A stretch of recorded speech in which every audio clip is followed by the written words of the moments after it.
a red flag, yeah? We need an extra chair here. I know. I'll be out of your way. Yeah, put the position here. I'll give you a tap.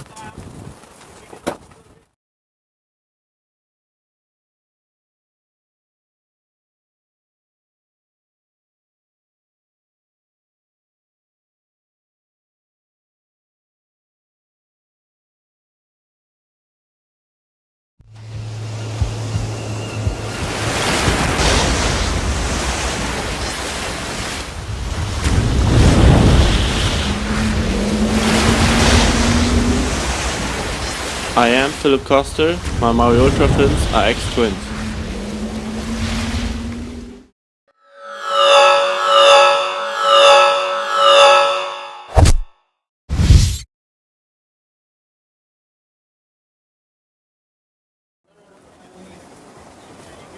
Drop the hammer. All right, welcome back to the 2013 JP Aloha Classic. We have entered the main event, everybody, and we are here as the best sailors in the world, hands down, are preparing to do battle. But before we can do that, we have one more heat to go in the AWT bracket, which is going to determine the last two places. Flags down in 2 seconds with a 16-minute heat. That's a mark, and in this heat is Casey Hauser, Fabrice Bowe, Masahiro Motohashi, and Skylar Haywood. And this is for all the marbles, guys. This is to get into the big dance. This is a pressure heat, and let me set it up for you. We've had 2 days of very solid competition to reach the finals of the AWT Tour. Winning that was Barrett Rodinger. And that essentially, along with 12 other competitors, soon to be 13 and 14 after these heats are completed, will qualify for the main event. These are all the people that placed fourth in their eliminating respective heats, and there's only 2 places left. So it's going to be 4 people out and 2 advance. Once again, the heat's 16 minutes long. Excuse me, and I have been informed that it is going to be the top 3 sailors advancing due to Keith Tabull's injury, which opens the door for one more sailors. I was in a heat with Keith, as far as I knew this morning, and they changed it super quick. And now Keith is withdrawn from the event, sadly enough, because of a bum knee condition that he was already suffering from during the heats he was sailing in the AWT Pro. So first of all, he's a good friend of mine, Keith. Heal up, buddy, because we want you out there for the rest of the winter. As much as I want to see you sail in this event, I want to see you out the rest of the winter too. So heal that knee up, and hope you get better soon. Enjoy the show, and great sailing in that round, buddy. We're going to miss you, but I think you ripped. So anyway, Tabull now, in his absence, is going to open up the door for 3 sailors. So this isn't quite the nail-biter it was. 1 sailor's going home, and I can assure you, out of these 4 guys, they're going to not want to be that guy. This is still a very pressure-filled heat here. Once this heat's over, they will quickly reseed these sailors, and we will go immediately into the PWA single elimination bracket. And with that horn, and with no sailors quite entering the lineup, this heat's on. And I'm going to do a little scorecarding myself, just for the fact that I have this pen and paper in front of me. And you can better believe that scorecard's empty right now. And it's going to be 2 waves, if I'm not mistaken. Best 2 waves, 16 minutes. So as this non-competitor sails in,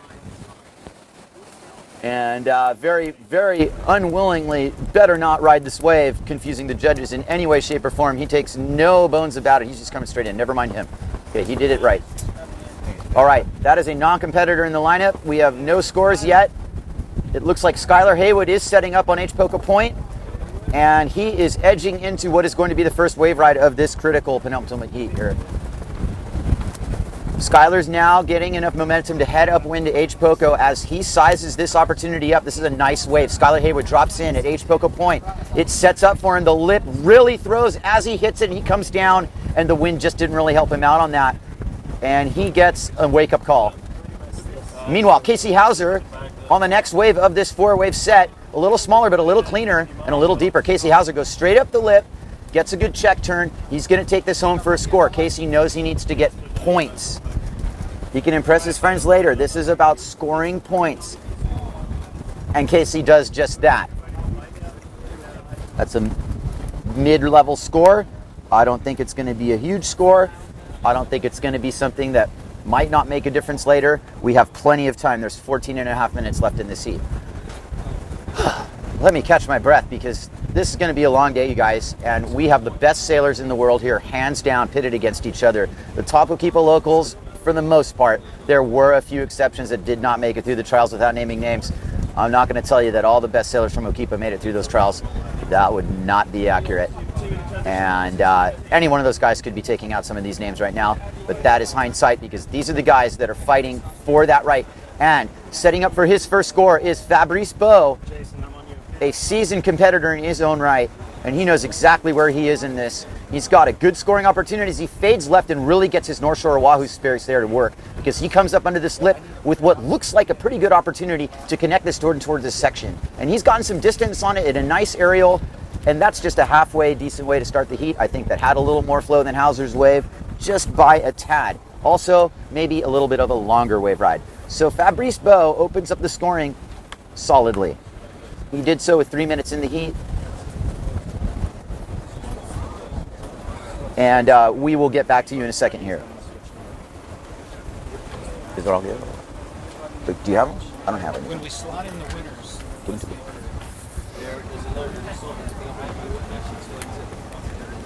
All right, setting up on the point, Masahiro Motohashi, our main man from Japan. And he's going to get this wave, but it's going to be a bit of a fight, and he's going to lose some position before he actually gets in. All right, Masa, well done to get up under the peak here. This is his opening ride, and this is a really nice wave, actually. This one sets up in between Green Tays and the point. So as the judges take note, this is Masahiro Motohashi streaking down the line on a clean Hokipa wave. He gets under it, and he throws a really nice cutback. Plenty of spray off of that. This wave's going to offer him a little more, one more little hack there. Masa with a good scoring chance. You wonder if he had gotten into that wave just a hair earlier, if he had had more chance to score on that.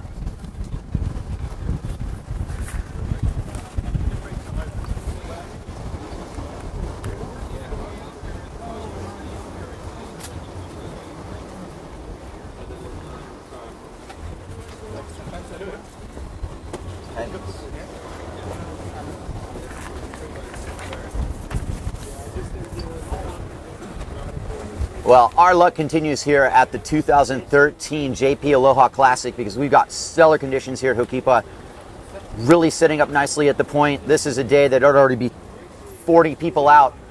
But right now there's only 4, and Casey Hauser sets up for his second scoring wave off the bottom, right at the peak, and now he's going to take a trip down to the point. If he's going to get a ramp opportunity, that's it. Casey gets a stock air off of that and one more hit to finish his scoring there. Outside, Skylar Haywood, as the wave starts to form down towards the point, he kind of loses the ability to hit the lip square, but he does make the wave with the secondary hit there. You can tell these guys are making sure they get solid first scores before they really turn it loose. I haven't seen somebody get really, really loose off the lip yet. They're all getting their scores, and now everybody's pretty solidly on the board because Skylar's first wave wasn't a huge score, and I'm not going to say his second wave was a huge score, but it's a score. So everybody's solidly on the board here, one form or another. At this point, with 10 minutes and change left to go in the heat, it's important to consider that any lull in the swell doesn't necessarily mean that there is a set coming. This has been a pretty sporadic swell situation. I know in my warm-up, it was pretty hit or miss. The sets came, they were definitely good size and plenty of waves in them. And when they didn't, it looked like this. This is in between. You see Fabrice Beau now taking his strategy on the outside. He's going to fish out any sort of big wave that comes in. Jason, I'm going in. Unfortunately, there's really nothing coming in under Fabrice's nose. Now Skylar's in a position, but the wind's not cooperating. So what's happening now is that you see these gusts are filtering through the lineup. And you also see the waves are kind of filtering through, and they're not really working together at the moment. The wind's on the inside, the waves are on the outside. And that's Hokipa for you. And we'll take it every time.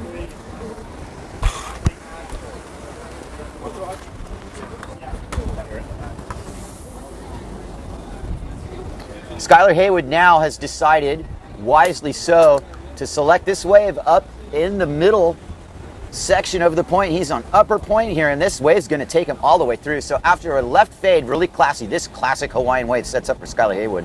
And he makes it down to the point, still trying to be safe and make the whole wave. Might have dodged a hit there, gets the second section hit, and one more to boot. So Skylar Haywood now with his best scoring wave rider, the Heat for sure. He takes it outside. That was a wise move for Skylar because he kind of needed that. Right now, that's his backup score if he can get a really main score there.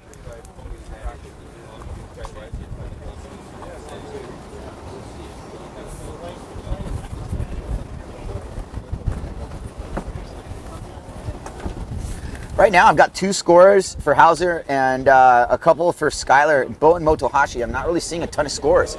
But as soon as I say that, Fabrice Bo gets rewarded for his critical positioning because he's behind the peak on the set of the Heat so far.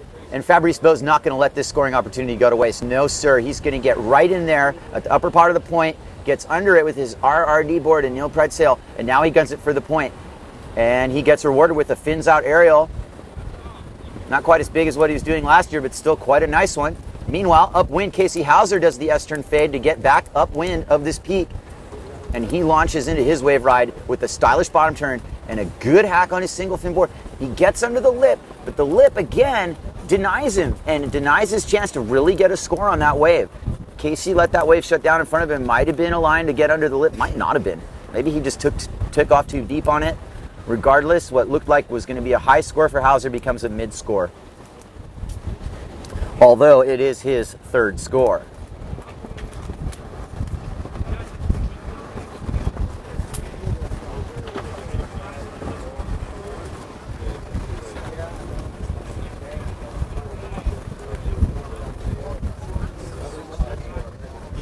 Well, Fabrice Bo did well for himself. That was a good wave ride for him. And I think that in some respects, he's taken command to a degree. To a degree.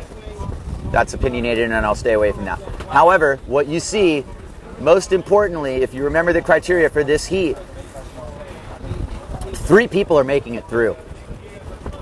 That's the bottom line. You got to pick 3 guys from this lot.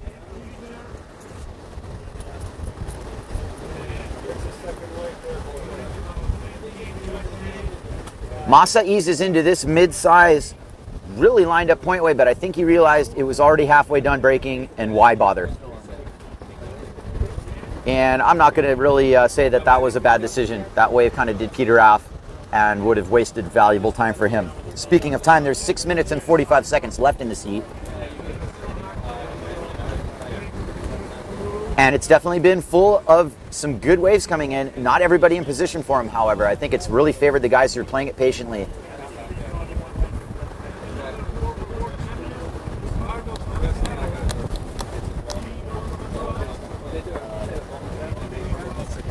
Skylar Haywood, kind of midsection, pumps to get on this groundswell. He eyes what looks like a really nice lineup towards green tree rights. And it's not really traditional green tree rights today. The swell's a little more west, so you don't quite get all the way up there, and these waves end up being kind of end bowl sets. But regardless, he draws a good line on it, and he gets under the lip for what is a stock air, kind of a slidey air. Gets his third turn. This wave did a lot of the work for Skylar. He just rode it the way that it was asking it to be ridden. And Skylar, arguably with his best score there, I think. That was a good wave ride, and it was a good wave, just as much as it was a good wave ride. Skylar Haywood's had a really good run at this contest. Win, lose, or draw, no matter what happens, he can be proud of how he sailed. All 4 of these guys can hold their heads high. They made it this far. This is definitely not over yet. With 5.5 minutes left, Fabrice Bo is in on another nugget, taking command of this heat right here. From behind the peak, Fabrice finds a pretty safe line to get under that lip and get the floater. Most importantly, to continue making the wave. I think you saw everything in his line there was aimed at making the wave, and that is exactly what Fabrice just did. He made that whole wave. And he got a couple good slams on it. Might have gotten a little hung up on that floater, but nothing serious.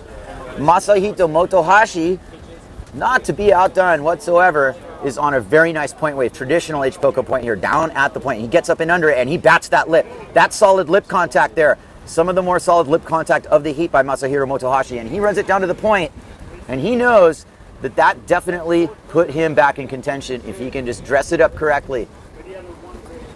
Meanwhile, outside, Casey Hauser, way on the outside, is definitely setting up a really solid wave ride here. He's got a full head of steam. I think he's trying to read it if it's going to run to the point or not. He gets under it anyway, does kind of an in-front bottom turn to set the wave up. It said he gets it all the way around. Now he's going to get it around closer to the wave. Casey Hauser definitely just put himself really square in the game with that, except he needed to make that. And those are the little things that the judges kind of, they'd give you a little more for if you made it, and you're going to be at the point you were before it happened if you don't. So Casey already had a good wave ride there. He had a couple good turns. I think the judges are going to take that into consideration. I'm looking at that pretty much as his best wave by a fraction. Fabrice Beau had a really good wave ride. Did he up his? It's up to you to decide. I would say that everybody's improved their situation naturally. Wow, we have some competitors going out for the next heat, I guess, which is supposedly allowed to do. Alice Between, one of the judges, wisely just, I want to go sail because look at this. Fabrice Beau has turned around on the set of the day. I mean, this is a solid 4 to 5 foot over Hawaiian wave. And it does not give him anything to work with in terms of fading into it, but it's going to be a great wave at the point. Fabrice Beau does the dance, sets it up. Now the wave hits traditional H-Boko, and it rears up kind of like the, you know, the crown of the lip, just throwing right, and come on, hit me, Fabrice. And Fabrice obliges to a degree. I think he rode that wave really super safely. Meanwhile, outside, Skylar Haywood, not to be outdone, really needs to get back into this heat and needs to turn on the afterburners here and get some juices flowing. And he's doing the cruisy Skylar thing. And at this point in the heat, I would have said that that needed to be some fireworks. And that's not entirely his fault because the wind definitely took a dive there.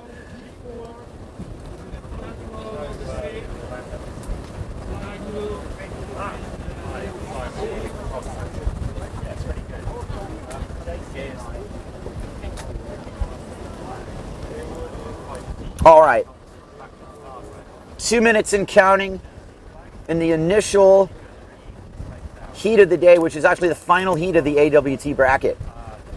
And it's between Casey Hauser, Fabrice Beau, Masahiro Motohashi, and Skylar Haywood. And everybody's gotten good scores. It's been, you know, some guys are getting more waves than others, but this is about 2 wave rides and the 2 top scoring wave rides, and that's the only thing you need to know. Nothing else counts except your top 2 waves. It's not how many waves you ride. It's not how many turns you do. It's how high you score on your 2 waves. And the judges are in charge of that scoring. We are the opinionated observers, and we just need to have an idea about what we're going to do after each heat's done. We're going to have 2 winners, in this case 3.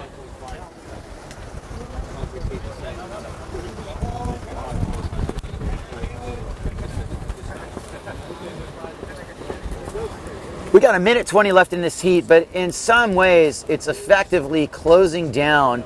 The only person in a position right now to do anything about his chances is Hauser, who is somehow going to manufacture a scoring chance on this wave. He's like, I don't have much more time, and there's nothing behind me. I've got to go do this. And Hauser's riding it. He gets a little side swipe bottom turn. He's going to get under the inside. He's throwing more, and he does get a proper aerial there, but he doesn't make it aerial, excuse me.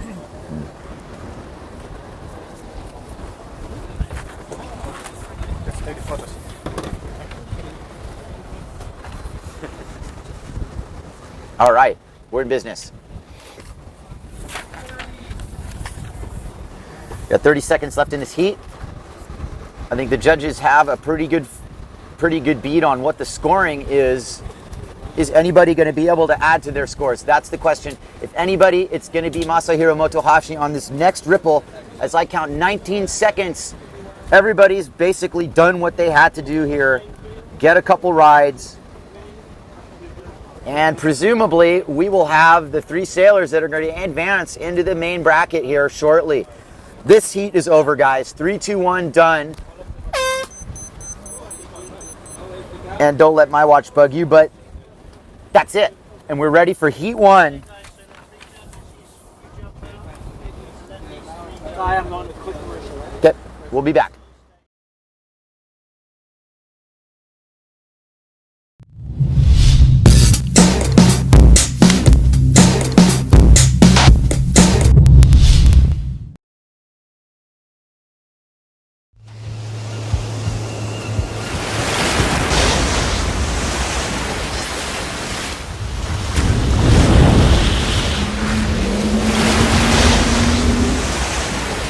I am Philip Koster. My Maui Ultra fins are ex-twins.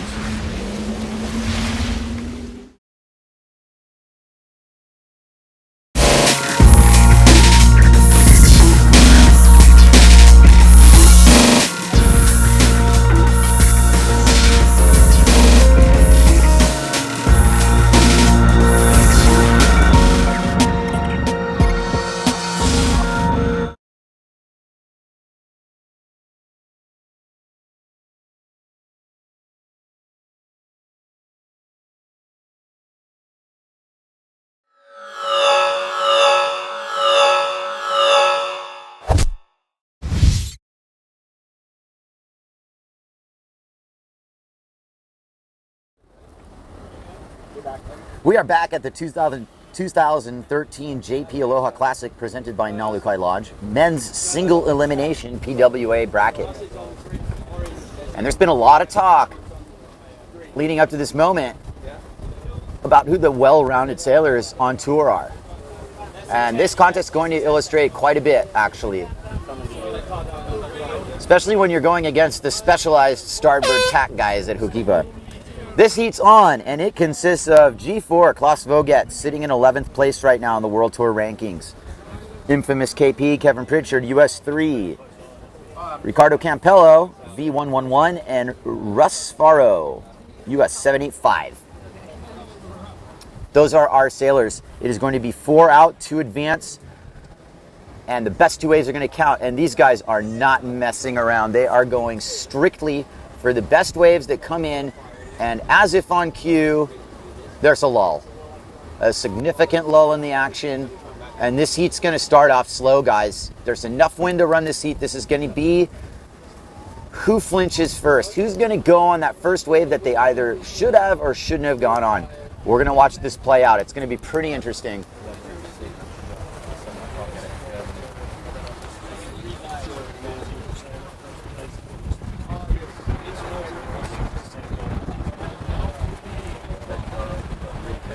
Okay, I see Voget.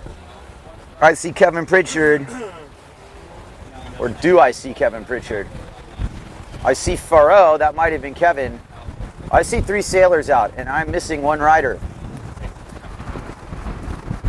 I got Voget, Pritchard, Campello, and Faro, and I've got 3 guys in the lineup.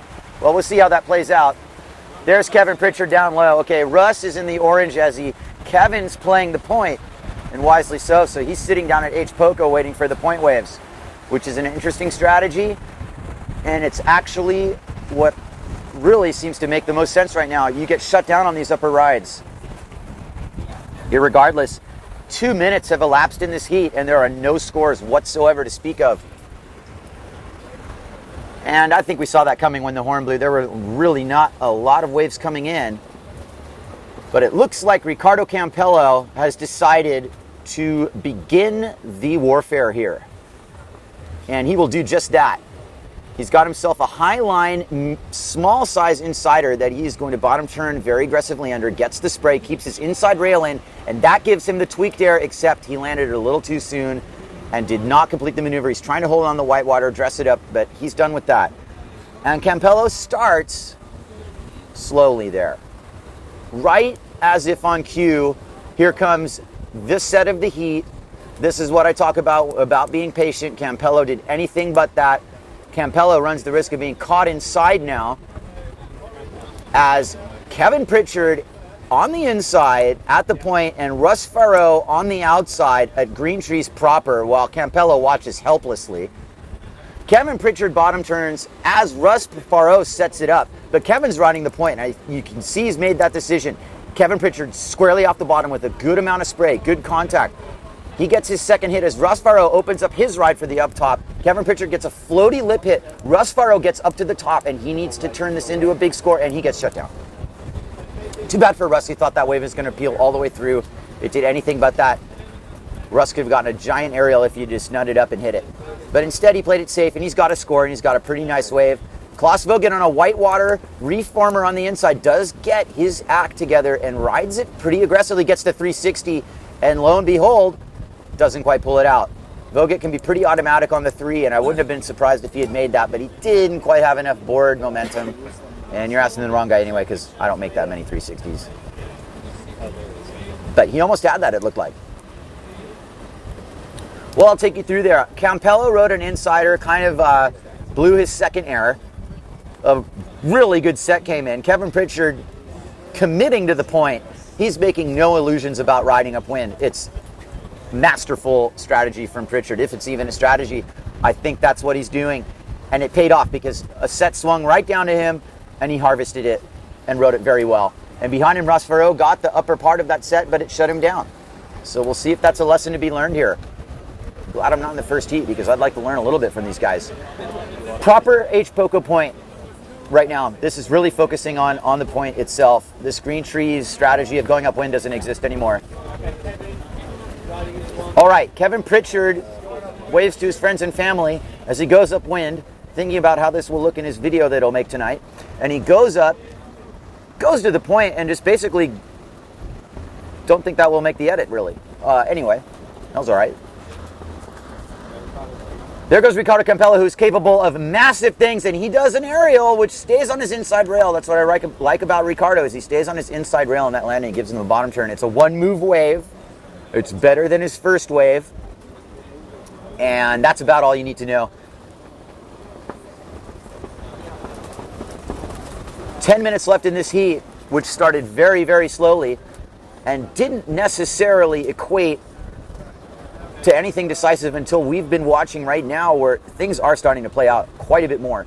Russ Farrow wants to atone for his opening wave ride where it didn't quite peel down the line.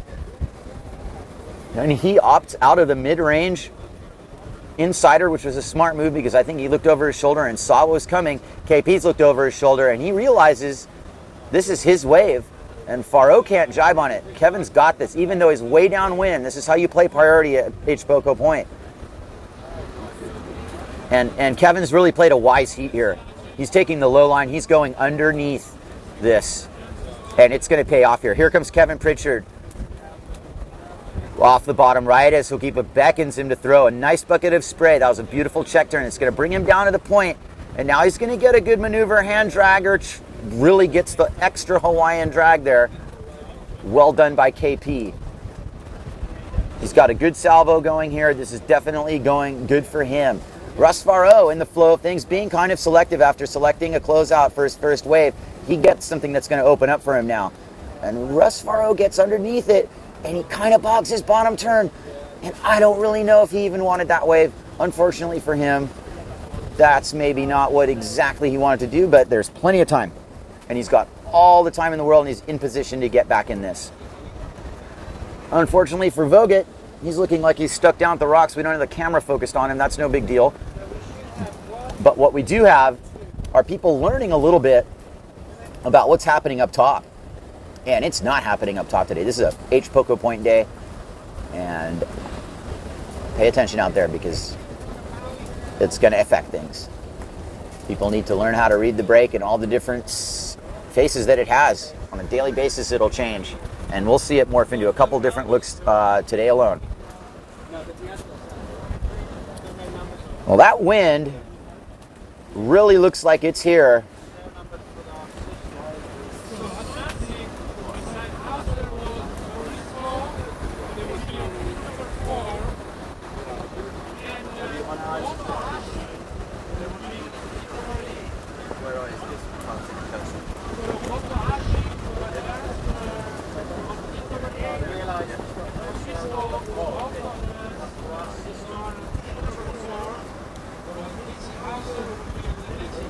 So our three sailors from that last heat have been announced, and if I'm not mistaken, and I'll double check here, but it sounds like Casey Hauser, Fabrice Bow, and Motohashi have made it through.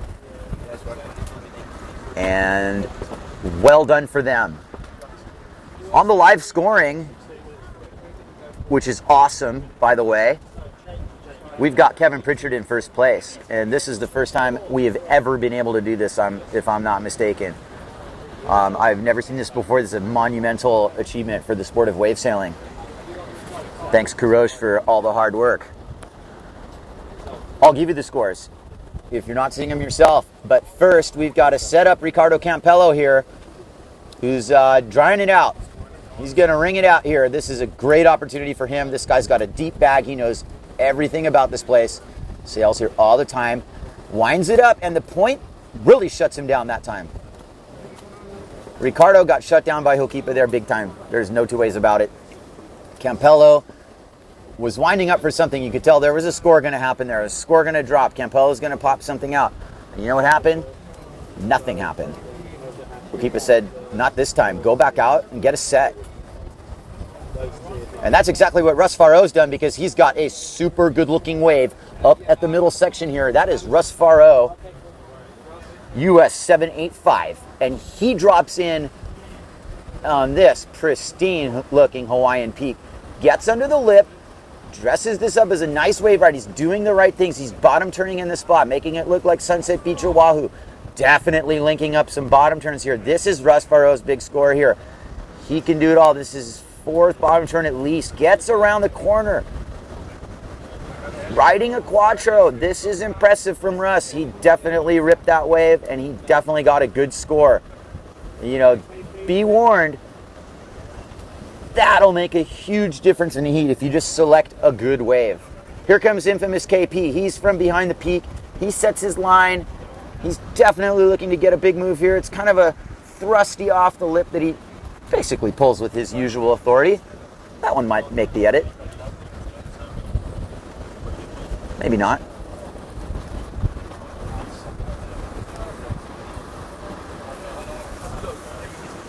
Yeah, that'll make the edit for sure. That's confirmed. That's how you head it. Okay. That's right there. Okay. Okay, and to confirm it from the men upstairs, next door, Hauser, Fabrice Bo, and Motohashi. Good job, Casey. And good job, Fabrice. And good job, Motohashi. And good job, Skylar. You sailed a great event. And next time, bud. Looking real solid. Looking real solid.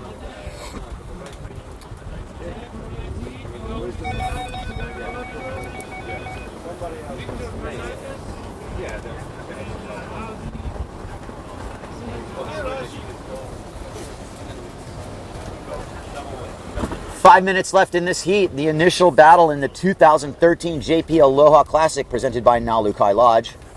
Extended the heat. Okay. Duncan's informing that this heat, starting with this round, is now 18 minutes.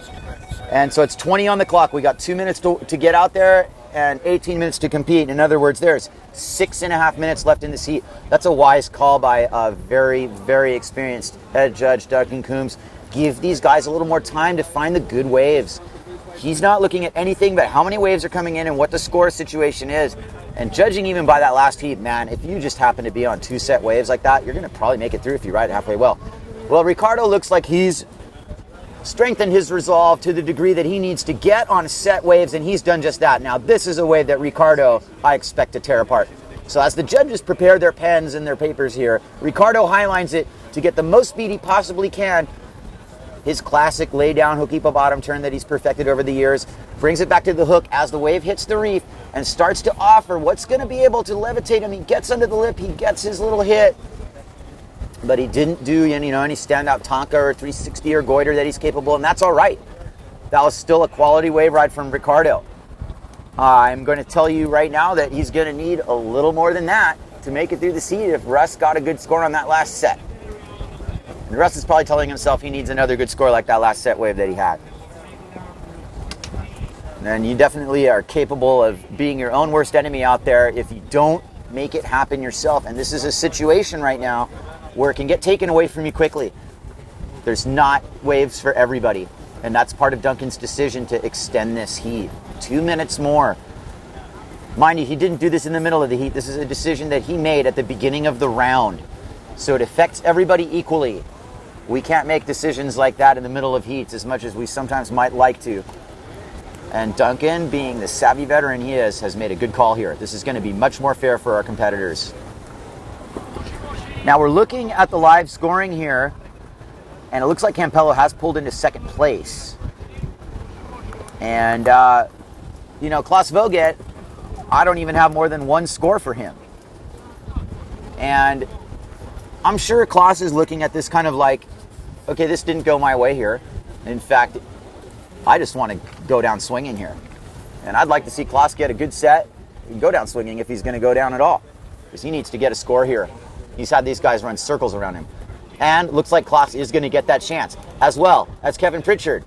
US 3, setting it up at the point, but not really. He's just going to kick out of that wave and not let anybody else ride it, which is a fair decision. Kept Klaus off it. Klaus Vogt now is going to give himself a chance. He's got a good H Poco point wave, and he streaks down under that as it offers the crown of the lip up to him, and Klaus serves it a really nice hit there. I like that. Too bad that it went out the back. Russ Faro, this is a very important wave for him. This is the heat on the line, if you ask me, for him. He's got to turn this into a good score. Russ, buddy, off the bottom, and he does not make it happen. I'm sorry, Russ. That was a chance for you, buddy. And he knows it. And he figures maybe better than just breaking all my gear or something. But right there, the lips crowning, it's giving it to him. Boom. Anyway, we can all talk about this up here on the beach or at home, but maybe it was gnarly and I don't think everybody would have hit that lip. But what Russ had there was a chance to climb into this heat. And unfortunately, it didn't work out for him.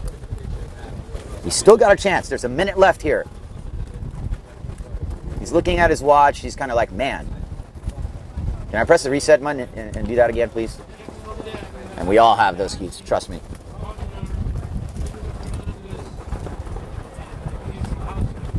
In this next heat coming up, former world champion Kali Siati, last year's Makani Classic champion, and this year's AWT Aloha Classic bracket champion, Barrett Rodinger, US 1113, and another former world champion, Victor Fernandez Lopez. Casey Hauser gets thrown straight into that heat for the most stacked heat that he's ever sailed in his life.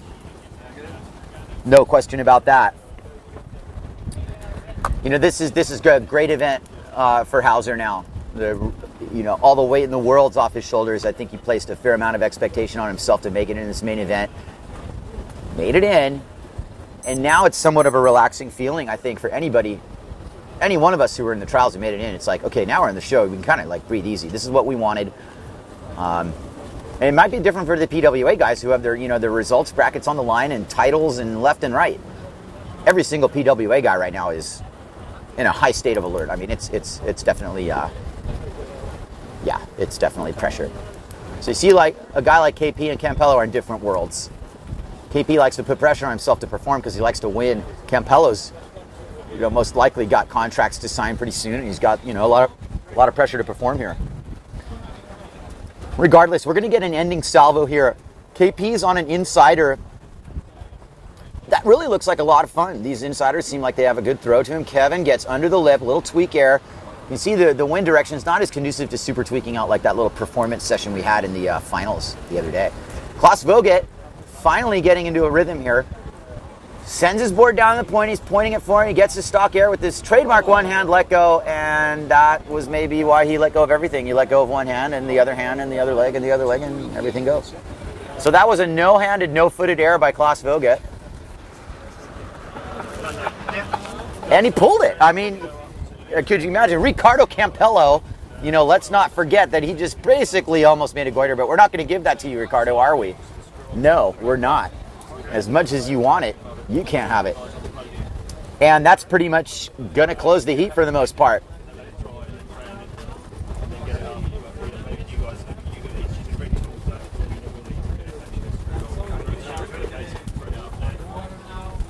I think it's you. Midway through the season. Come on down now. We'll call it together because I'm going to come right back after.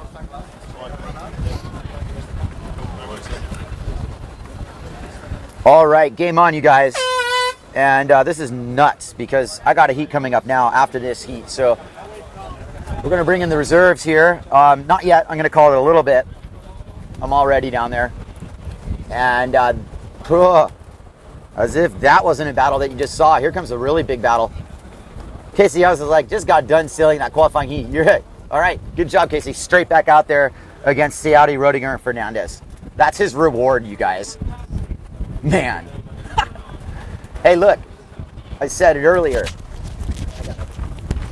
Come to Ho'okipa. Sail alone with 4 guys. Mix it up with the best sailors in the world and be judged for your efforts. Things could be worse.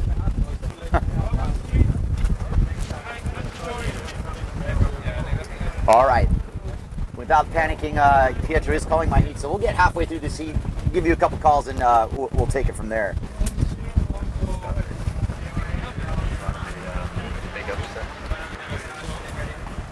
Is this the final? No, it's not official. Yeah, we should wait. Yeah, I'm looking at the scores here, and I'm not going to even talk about what's in front of me here. Don't need to do that. No. Are you able We're about to be heat on here. Or maybe we can try it straight on. Well, unfortunately, I'll say unfortunately that there's a big set breaking in the lineup right in the middle of this. And that's just not what the doctor ordered. We want these sets during the heats. Oh, manna from heaven. But Ho'okipa likes to have a few break to herself. This has happened throughout this contest, and that's just fine.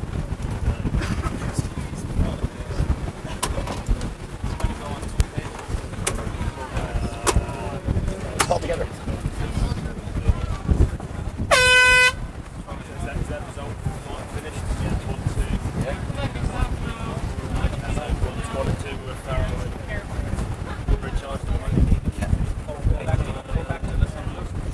Ciotti off the point, punches a bottom turn, really fast rail-to-rail action, and he doesn't back down from lips, and that was a huge hit. And he hits that again too. A little bit of jiu-jitsu there, but he's going to get a good score. Meanwhile, upwind on very effective and fast gears, Victor Fernandez Lopez, who goes for a super high-speed beeline to the lip throws, and Victor goes. And that's how he runs it, and that puts him out far in front enough to actually make that lip too. Impressive. Look at Victor Fernandez. He's got low boom riding going on. Could that possibly be a gear malfunction, or does he ride his boom that low? I'm thinking that that's how he rides his boom. Okay, that's cool. That's really low. There's no... Wait, is there? Do you think it slipped? He's dealing with it. Yes, I called it. Just tap. That's the strength of his riding. Barrett Roedinger, not to be outdone, with the one-handed air into kind of a fins-free stock opportunity off the bottom, and Casey Hauser all warmed up on the outside. Really, that's the best wave at this exchange. He leans into it and gets a good lip blast, and he's going to come down here. Come on, Casey. Oh, well, that would have been a strong start for him. Don't you agree? All right, yeah, it's Dan Thompson joining in now. Kai's going to get on the water soon, so that was a great way to start things off. All 4 riders jumping in there. Casey saw in that last heat, already warmed up. He was hoping to land that one, but just got away from him at the end. Yeah, Dan, I agree. Thanks for joining me again and covering me for my upcoming heat.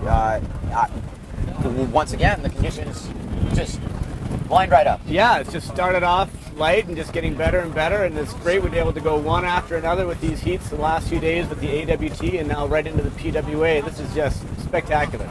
I agree. The cliff's lining up with people. We've got good action here left and right. Certainly looking like it's game on here. Without getting too into it in terms of this scoring here and the pairing of this whole situation, I will verse that these heats are long. They're 18 minutes long, and a lot of these sets are playing out. Clearly, you want a set wave. You want 2 set waves on your scorecard. Yeah, I think we got time to make these happen. They can be a little more patient and wait for the wave they know they want to get instead of just taking the leftovers and really hurrying to get a score. With these longer heats, they can get some time to wait for the big ones they want. Yeah, and if we're going to talk about that last heat while there is a pause in the action in this heat, let's discuss Campello's strategy. I think he showed a little bit of impatience there from the get-go, and I'm looking at the heat scores here. We're not done with the scoring. There's no final result from that heat, but I think what we're gonna result. Let me just ask real quickly here. Get my little jump. Oh yes, we do have it. We have a final result from that heat, and it's infamous KP taking first place with a strategical performance, and in second place, stealing it is Russ Faro, and he earned it. And he earned it by selecting the right waves. Campello's in third, and Voget in fourth.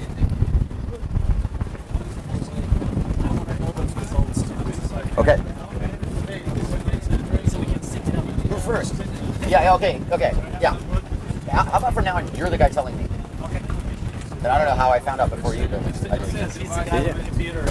Yeah, okay. Hey, Jace. Well, we've got a system here. We're working on it. As we've definitely got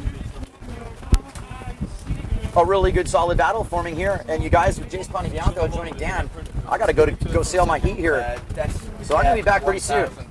This is kind of a fun combination of sailing and talking going on here. Yeah, some great stuff. All right, Kai's going to bail out here, and Jace is going to jump in. We got Victor Fernandez on a wave now, waiting for his to build up. So Kai's just talking about being patient. Here's Victor being a little patient now. See what he can get with this one.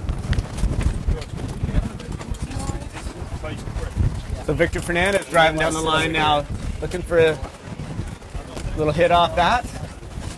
Little whitewater to finish off. It wasn't a large one, but a decent score. Dan.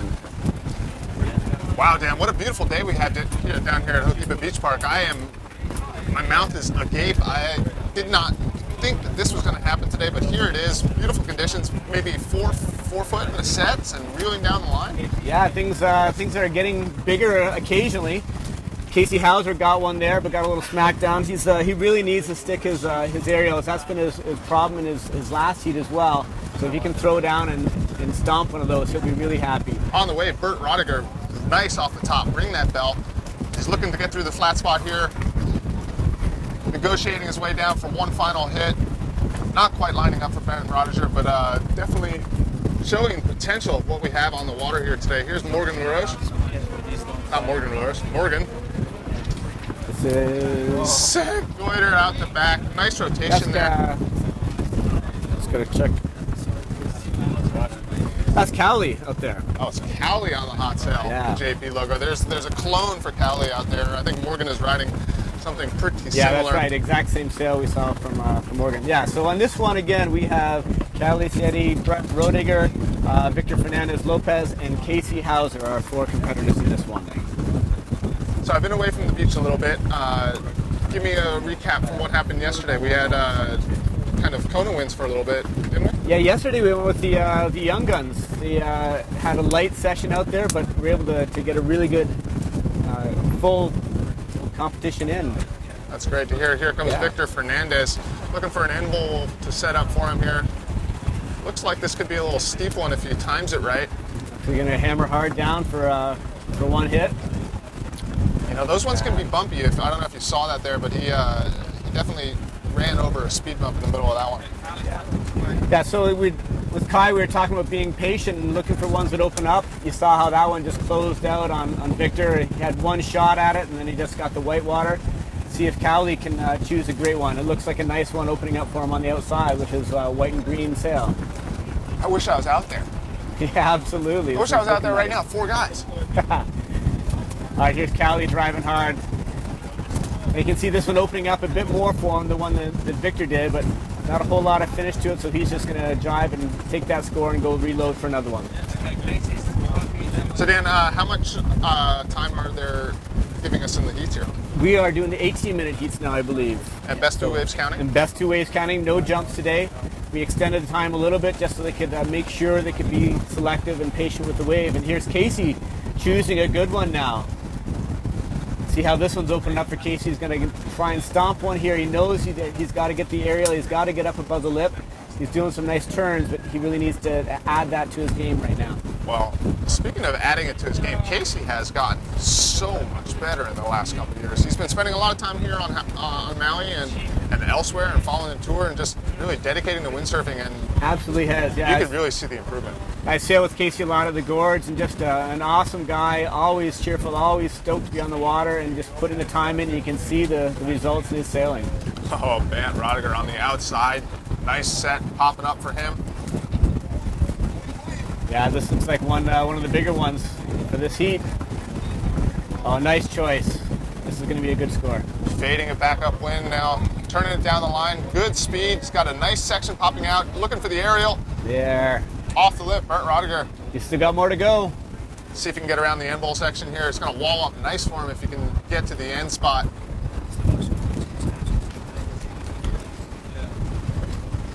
Nice. And on the outside, Cali Sadie racing down the line. Big maneuver here. Aerial off the lip, pokes out the tail. That was large. Great one for Cali. We have some live progress right now. We have Victor Fernandez Lopez leading this heat. You see him on the wave right now. Let's watch his wave right here. But he is in first position. Amazing to have these live updates for scores. This is new. Fantastic. Victor's going to leave that one and go up for another. Bent Roediger now is in second place just behind Fernandez.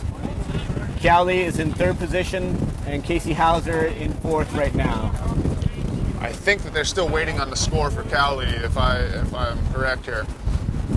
It's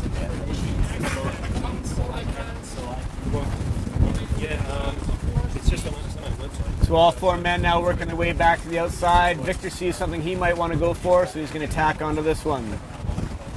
Victor's riding on the white north sail. He's the only one upwind. Everybody else kind of stuck down at the end bowl now.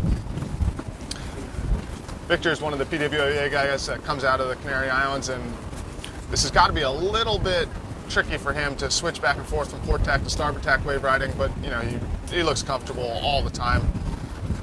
He's got a nice fluid style, kind of making the most out of that one. Yeah, that Solid one turn into an aerial. Sorry there. Yeah, that one shut down a bit on him, didn't it?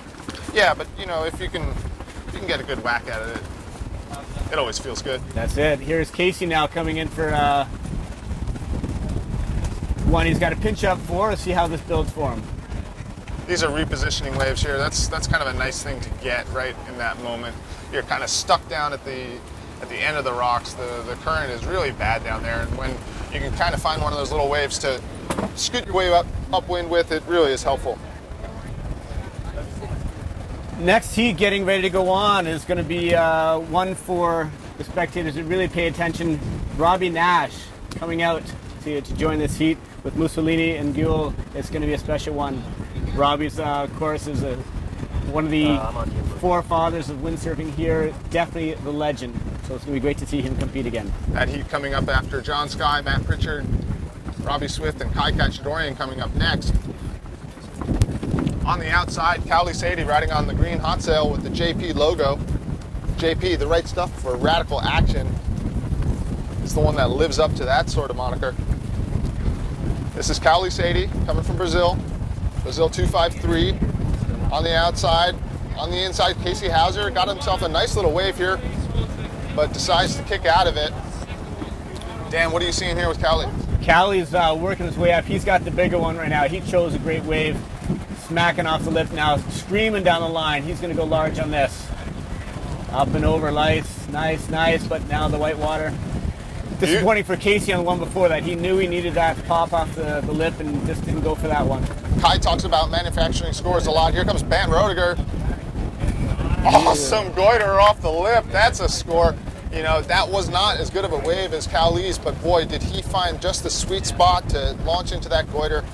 Bent Roediger, the winner of the AWT event, showing us that he is still on form. Yeah, I'd like to see what that score does to his placing. Right now we have Roediger in second, but I think that might move him up.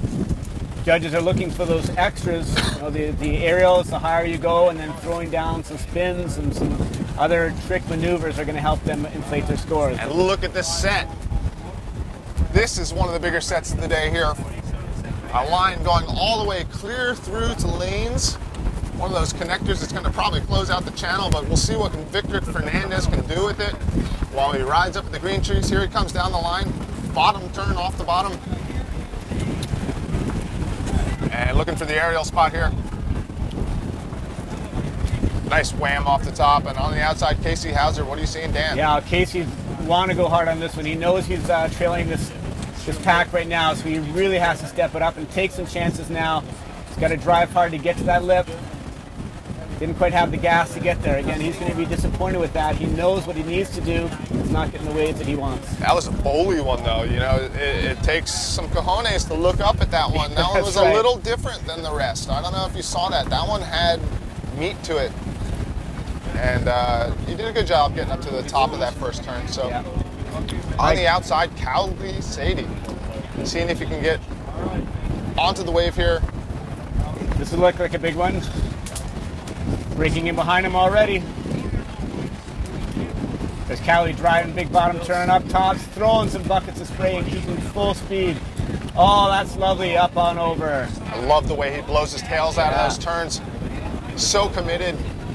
On the outside, Brent Rodiger. Nice lip climb all the way floaty. up off the foam ball. Yeah. That was really vertical. That looked a little bit like Keith Tabul. Here comes a nice one-handed Oh, aerial wow. into the flats. Brent Rodiger stoked. I think Bant's really climbing up in the results now. 2 great waves right in a row. And in fact, we just have that update. Rodiger now is in first position. Fernandez Lopez second, Callie in third, and Casey in fourth right now. Great riding from Rodiger. This is interesting to look at the heat scores here. 5.75 for the wave for Brent Rodiger's last wave. Putting him into first position just by the narrowest margins right now. Yeah, we are so close. All 4 men now on the inside, going to work their way back up, so we'll have about a minute of downtime here to get back into position. So the next one, we have Sky, Matt Pritchard, Swift, and your announcer, Cacciadorian, going on out there. This would be great for Kai to go out there and get into his heat. He's going to be able to come back and tell us exactly what it's like out there. And now we have our next live update with Caldie's last wave. He's now in first position. Great 5.5 score. We've got a delay here. Just there's definitely got to be a delay. That's got to be the goiter wave for Cowley, putting him Right. in first, and then we're still definitely behind that that solid wave from Baron Rodiger. Yeah, I right? think you're right on that one, Jason. We got Rodiger scoring a 7, and that last wave I think is going to score even higher. So I think we're going to see another switch again right here as soon as the judges update our screen.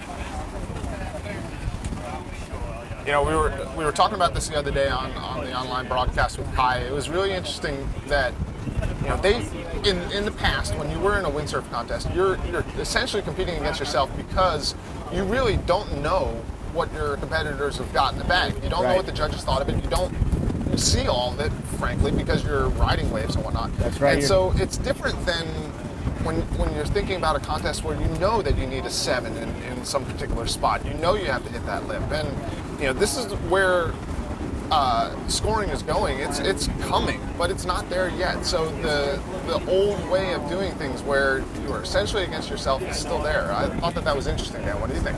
Yeah, it's, you know, you're so focused on what you're doing out there. You see, you know, bits and pieces of other people. There's Cowley going for a big hit, but losing his grip on the landing of that one.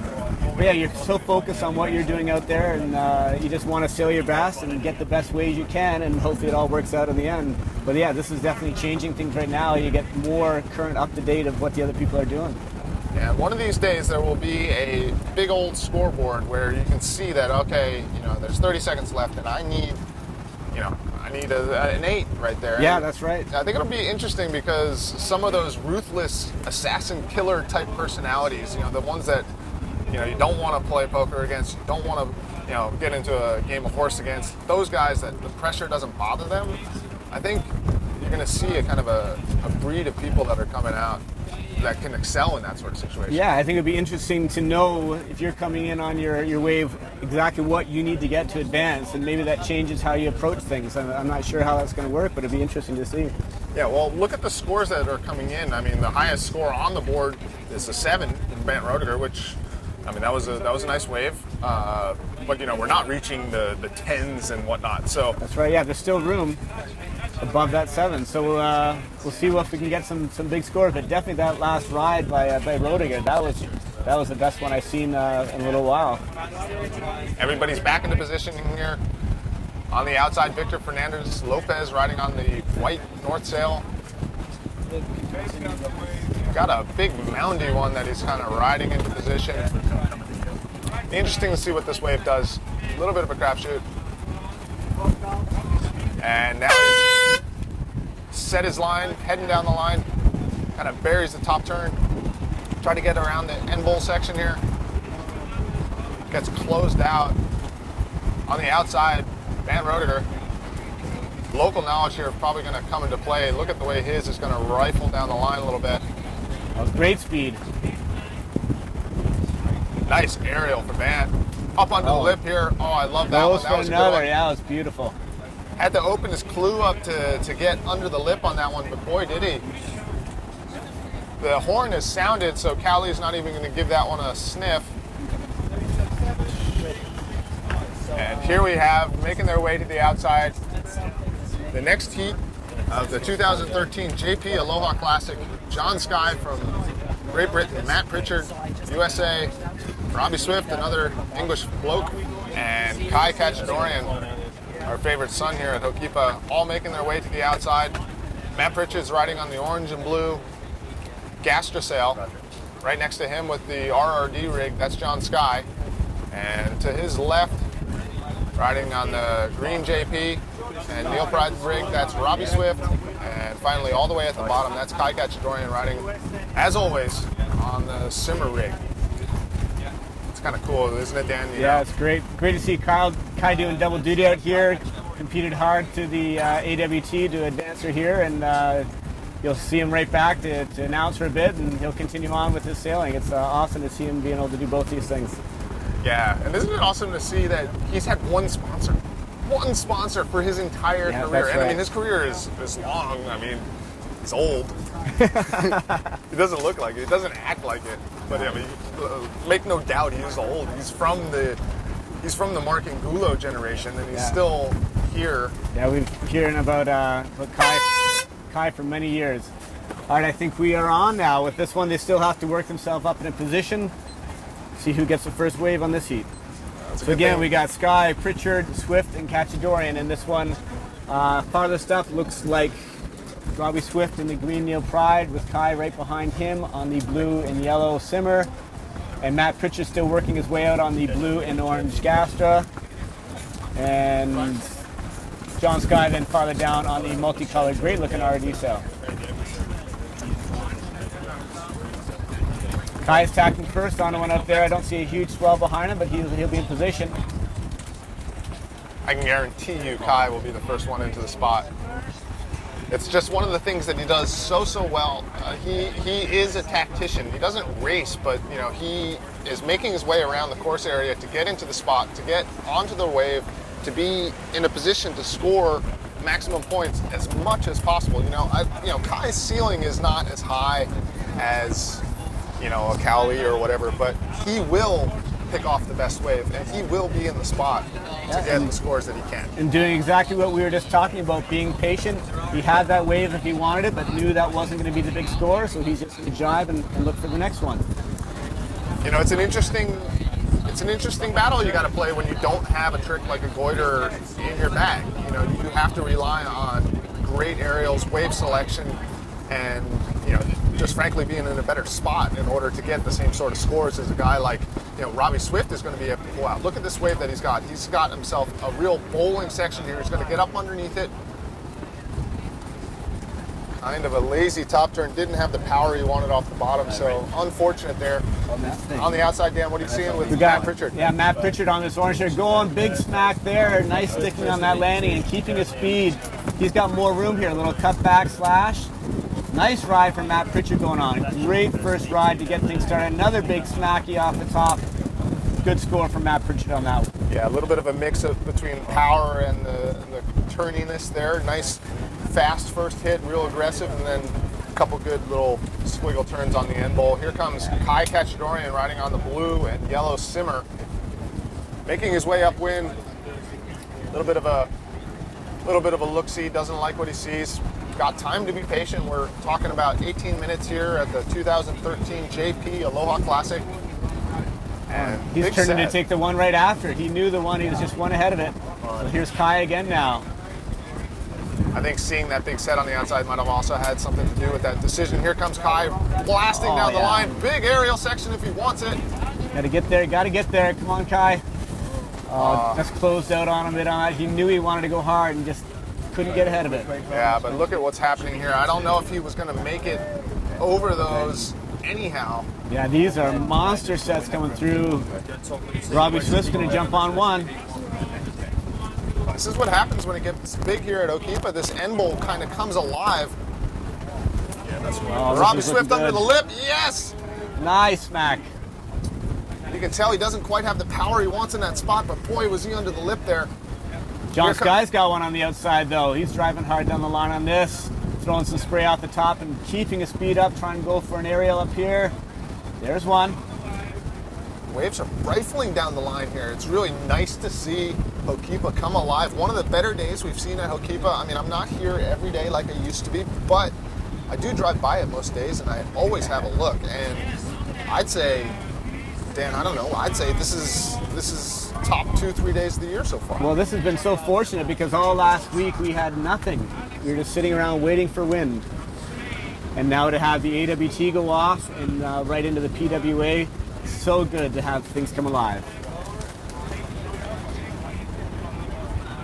Boy, All right, after one wave so far, we have Swift in first, Pritchard in second, Sky in third, and Cachadorian in fourth right now. So that's might not be completely up to date, but that's still what we're working with.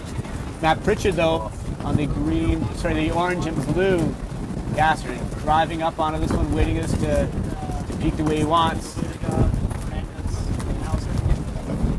Matt driving hard off the top, throwing big buckets of spray on that. Oh, little fly swatter smack down for that one.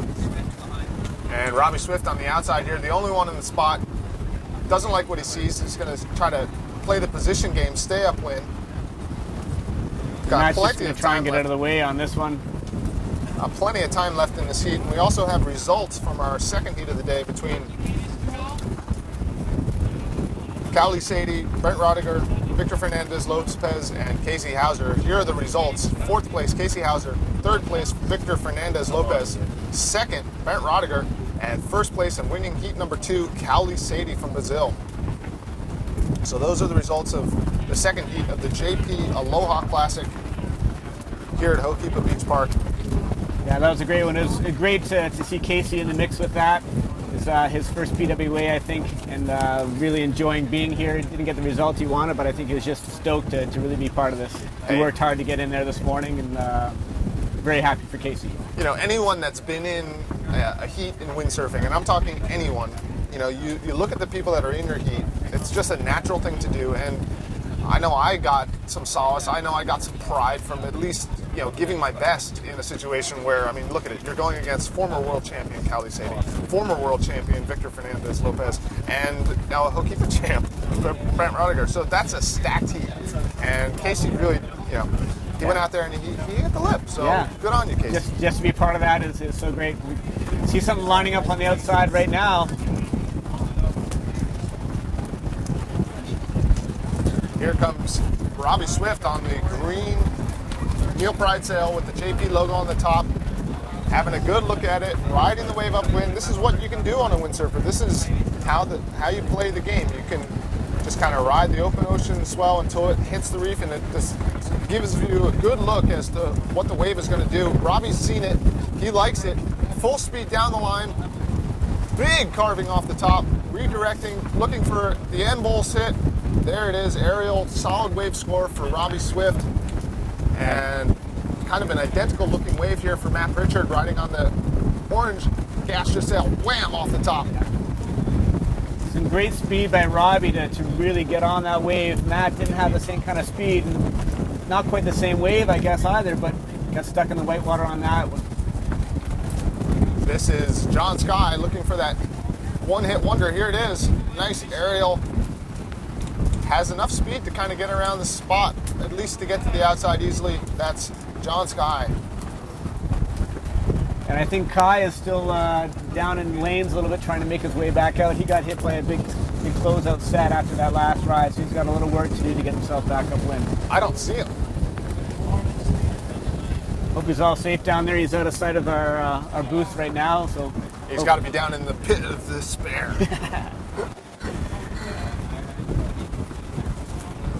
Well, Dan, I really enjoyed listening to you do the MC of the live event. It was, thank you. It's been great to be in here and help out with Kai and do some of the beach broadcasting as well. It's been fun to be part of this.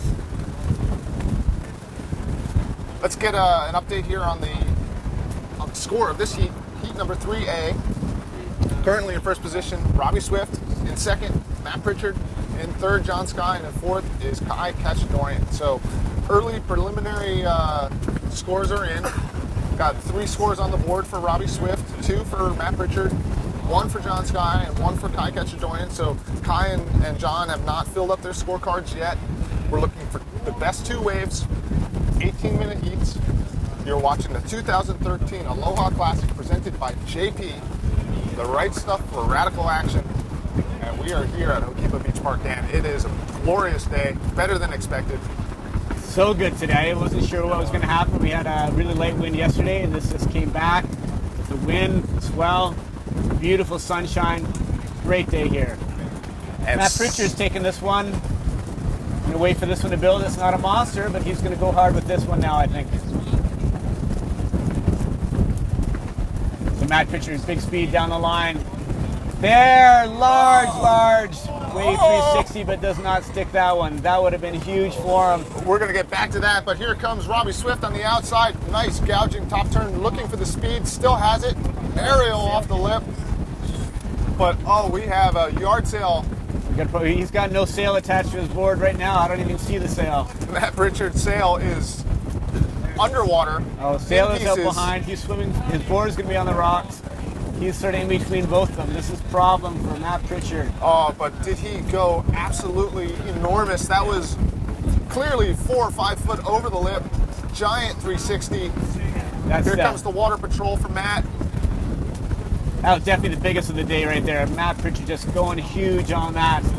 And unfortunately suffering the consequences right now. Deciding not to go for the jet ski rescue, looking for his caddy, I believe. Matt is not giving up on this heat. Swimming in the water treadmill. This is Casey sailing a rig out to him. So Matt's just going to reload with the all new gear, and Casey will swim it in. It's kind of funny. It's one of those things. You got water safety. You got 2 guys in the water here. It'll be interesting to see if they can get that rig. But here comes John Sky on the outside, under the lip. Nice solid full rail turn for John. Here comes his spot. Right there is the 360 spot for John Sky, but gets kind of caught up in the whitewater foaminess. Water Patrol able to get Matt's rig, but his board has done the rock dance, and I saw it go all the way up and on, and not much you can do when the board's in that spot. Gotta pay the price. That's it. But Matt is back in the action. He's only down for less than a minute. He's got his new rig out there. As long as he can get out through this set, he's going to be right back in the game. What a massive aerial from Matt Pritchard. That was so great to see. But where is Kai Ketchadorian? Off the map here. Must be stuck down at lanes somewhere, but yeah, that's not good for Kai. We haven't seen him for a long time, so hopefully everything's safe down there for Kai.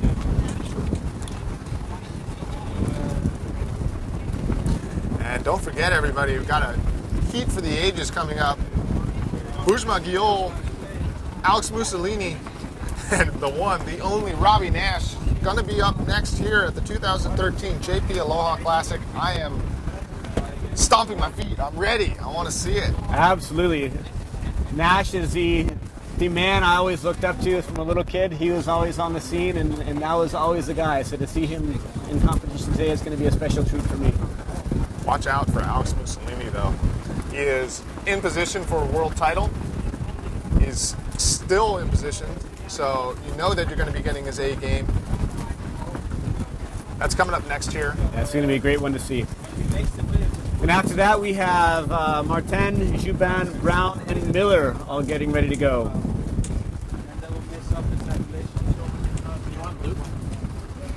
So we have 2 men out and ready to go. We have John Sky, Robbie Swift, and Matt Pritchard is a little bit downwind. He got himself back in the game after that big aerial attempt. And Kai is down and out, I think. Yep. Time left in the heat. Time in the heat. I think we have about 5 minutes left in this heat. I'm not completely sure on that, but there's still time to make things happen out here. So currently in first place, Robbie Swift. Second, Matt Pritchard. Third, John Sky. And fourth, Kai Ketchadorian. There's 5 minutes to go in the heat. Here we have all the way back upwind in the spot. This is John Sky riding on the colorful RRD rig. And just behind him, that's Robbie Swift. So here's John's wave here. Dan, what are you seeing? I'm seeing not a huge one, so he's going to go try and get a big hit right there. and it's going to close out a bit on him, so he's not going to get the best score that he wants there, but Robbie Swift's got a better one. Yeah. Nice carving off the top. Big buckets of spray. Still has the speed. He's trimming, looking for that end bowl. He's got to race over the flat spot. Here it is, goiter. oh, that's large. Oh, you could see that he wanted it. You could see he was winding up for it. But there is something a little different about the way things are lining up today that's forcing these guys into a very, very fast line. Yeah, they're just And- having to hammer down that so fast, aren't they? Yeah, they are, and that maneuver that they're trying to get back onto the lip, that projection that they need, is difficult today. The wave at the end bowl here is kind of coming in on a little bit of an angle. And while the waves are nice, I'd say that it is tricky to put things back onto the lip. Right. And things are looking a little flat right now, so Matt Pritchard's just going to wait to be patient for this. I think C1 jacking up for Matt, though. He's going to be in good position to take this one now. So Matt Pritchard on the orange and blue on your screen right now. So he had a complete yard sale. Board was probably destroyed. And here he is back into the spot. Matt Pritchard riding on the orange gastra sail. Nice little shove it back upwind. Turning it down the line now. Oh, this looks like a great one for Matt. This is classic. I'll keep it here, Dan. Nice, solid off the top there. Still got plenty of room on the wave. Yeah, this one opened up well for him. He's still got more if he can get by there. You know, I he don't kind think he of can. played that one a little bit differently. I think he'd like to have that back. Here comes John Sky on the outside. Got a good aerial spot if he's willing to get up under the lip. There he is. And still got room to go. Here's John Sky for one more big slash right there. Make it a couple more. This one's opened up well for him. Throwing a good bucket of spray right off the end of that. And here comes Robbie Swift. Great speed with Robbie now. And he's got some clear water to work with. Here's the spot, 360 in front of it, but his clue gets caught up in the white water and he gets just pounded. So you see these guys going for the big moves to finish, but no one's sticking them yet in this heat. That will make the difference, I think, for moving some positions. Because right now we have Robbie Swift in first, Matt Pritchard in second. John Sky's in third, and Kai, unfortunately, I think is out of this one right now. We haven't seen him back on the water. Has anybody checked to see?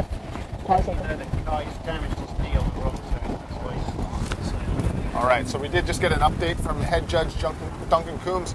Kai Kachadoyan has damaged his knee in some way up on the rocks. Don't really want to speculate on that, but you know, our best wishes are with Kai. He's hurt himself somehow on the rocks here at Okipa Beach Park. So Kai is out. We are left with Matt Pritchard, John Sky, and Robbie Swift on the wave now. Matt Pritchard making his way back upwind, now turning it down the line. Big burgery section here. Oh! Audible gasp from everyone in the lip here. Just a second, just a mere fraction too late. Matt is going for it so hard, and a bit of a repeat of the last one. I think his gear stayed together, but it's heading for danger right now. He's got to swim after it. Yeah, and in a bad spot when you got a kind of a gurgly one right behind it. So here's an opportunity for John Sky to move up. Matt Pritchard still holding on to second by our count. If he's down for a little bit here, and it might be the end of it, I think we only have just over a minute left. So John Sky is close to getting this. If he scores a big one here, he could take the second spot. And here's John Sky right now. I don't see a wave for him, so he's just trying to get in position. It's been a busy afternoon here for Casey Hauser. Yeah, Casey's out there doing some more rescue now for Matt Pritchard again. So only 30 seconds left. We have John Sky on something that resembles a wave, but doubtful that that's going to be able to give him a scoring opportunity. Yeah, I don't think he's going to be able to move past Matt, even if he gets But you know, he here. can manufacture this goiter here. That one. Yeah, that one. Wow. This is going to make it interesting. There's a clean goiter. I wouldn't call it clean, but you know, he was able to muscle his way back onto the open face of the wave after some pumping. So, you know, kind of a meager wave, but he does do the performance maneuver. And we are going to commercial break. You've been watching the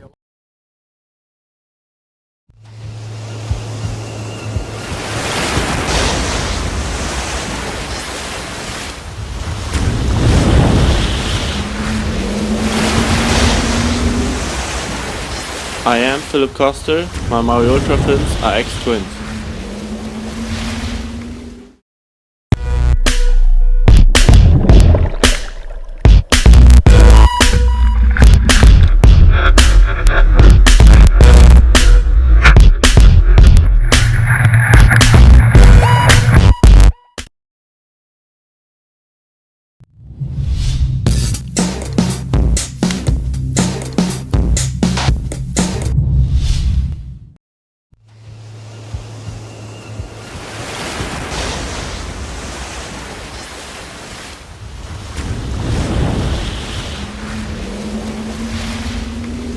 Robbie Swift. My Maui Ultra Fins AX thruster.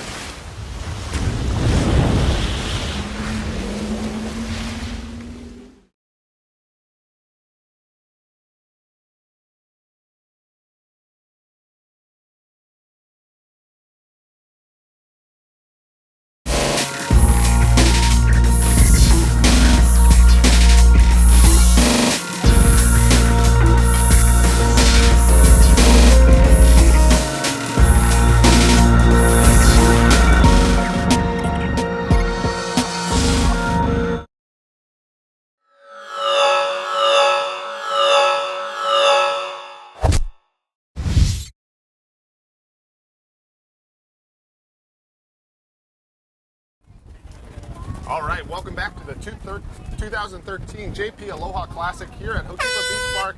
You've just heard the horn that starts our heat number 4. Ujma Giol, Alex Mussolini, Fabrice Bow, and the one and only Robbie Nash. This is going to be a great one to see. We got some flat water out there right now, so no big wave to start. These guys are going to get themselves in position. Lots of time though, 18-minute heat, so these guys need to be patient and make sure they get the set they want. We've had some small ones come through, but some big bombers as well. So just got to choose the right one to get the big score. Tacking his way into position, that's Fabrice Bow on the blue Neil Pride sail with the RRD logo. Fabrice made his way out of the kind of elimination heat to get the final spot into the 2013 JP Aloha Classic. Riding all the way upwind, that's Ujma Giol coming from Morocco. Ujma, if you're not a worldly sailor, Ujma is arguably the craziest hellman out there. Famous for giant jumps and just a fearless, reckless attitude. One of my favorite sailors to watch. Definitely one of my favorite all-time sailors to film. He is a wild man. Yeah, it'd be great to see some of that big ballsy action out there. Nobody finding the big waves they want to see right now, though, so they're just getting position. Okay, Matt Pritchard finishing off and making his way to shore. He's on the orange sail coming in front of you. So on the red red Nash, of course, Robbie, and on the, I think it's an orange one, will be Alex Mussolini. You know, I'm not quite sure about that one. Alex is not riding on Gastra. Alex is riding on Taboo. So is he on? Well, Taboo Gastro, yeah. Taboo Gastro. Okay, so he's changed from some of the colorful kind of graphic sails that I'm used to seeing him on. So here's Alex Mussolini riding on the blue and orange Gastra with the Taboo logo. Alex, our Spanish sailor, just one of the premier guys on the PWA World Tour, in a position for a world title. Needs a result here. This one means something a little different to Alex than it does to, say, Robbie Nash, who hasn't been in the competition scene for a number of years and is doing this contest, I think, to get some waves to himself. There's nothing like it. When you pay that entry fee, you have just booked yourself an appointment with Hokipa where you're going to get some waves. That's Here we awesome. have Ujma Giol on the outside. What are you seeing, Dan? Ujma going for a little shove it to start that wave off there. Alex going for one on the inside first, trying to get one hit to start, but that's not the wave that's going to score big. It's Ujma who's got a wave on the outside right now. Building up some speed, charging down. He's going to get some hit right here. He gets kind of caught up on the boom. Yeah. Here comes Robbie Nash, first wave of the heat. Kind of check turn, doesn't like what he sees. The waves are definitely running at a different angle today. I'm interested to talk to Kai when he gets back to the booth a little bit about what's actually doing that. It's got to be a little bit of a different swell direction than we were seeing previously. Yeah, you're seeing guys check him out and then turn off. I'm not sure they want to take it. It's a lot of that going on, which is great. They're patient and see the waves that's not what they want to have. That's going to be important. Wave selection today is going to mean a lot.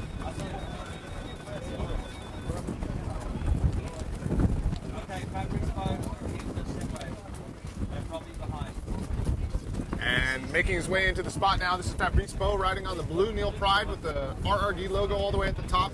Fabrice comes from Oahu, been on tour, been in these events for as long as I can remember. Real savvy competitor, knows how to put together a good wave score. Here he is coming down the line, got a big aerial section in front of him. blasts through the whitewater. Nice, solid one hit there for Fabrice Beau. And here comes Robbie Nash on the outside. Yeah, Robbie taking his first wave now, building up some great speed. All the way around the section, looking for the photographer hit. There it is. I've done that once or twice with Robbie. And on the outside, Bujma Giol, solid off the top. Here comes his aerial. There it is. Oh, that's large.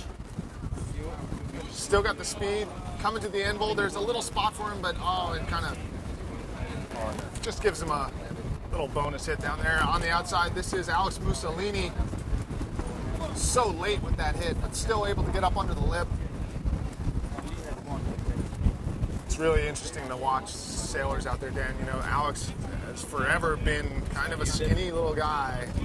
Strong, I mean, don't get me wrong, but, you know, it's so light. And when you watch him out there, he's able to get in these spots that, you know, me as a bigger guy, I just know I couldn't do that, you know? Up underneath the lip, so late, kind of climbing, quick is the way I describe Alex Mussolini. So all 4 men now working their way back out. Robbie Nash on the outside with the red Nash sail, and the other 3 chasing him back out there. They're all down fairly low, so they're going to have to do a little positioning to get back up in here. No big waves on the horizon, so they might just be happy to work their way back up.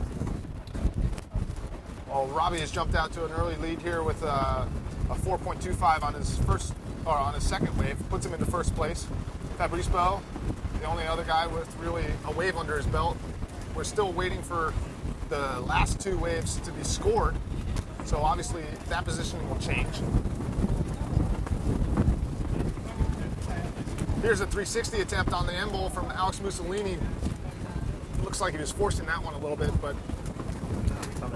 And Robbie again on a wave, but not liking that, so he's just going to go for position, tack, and get back out.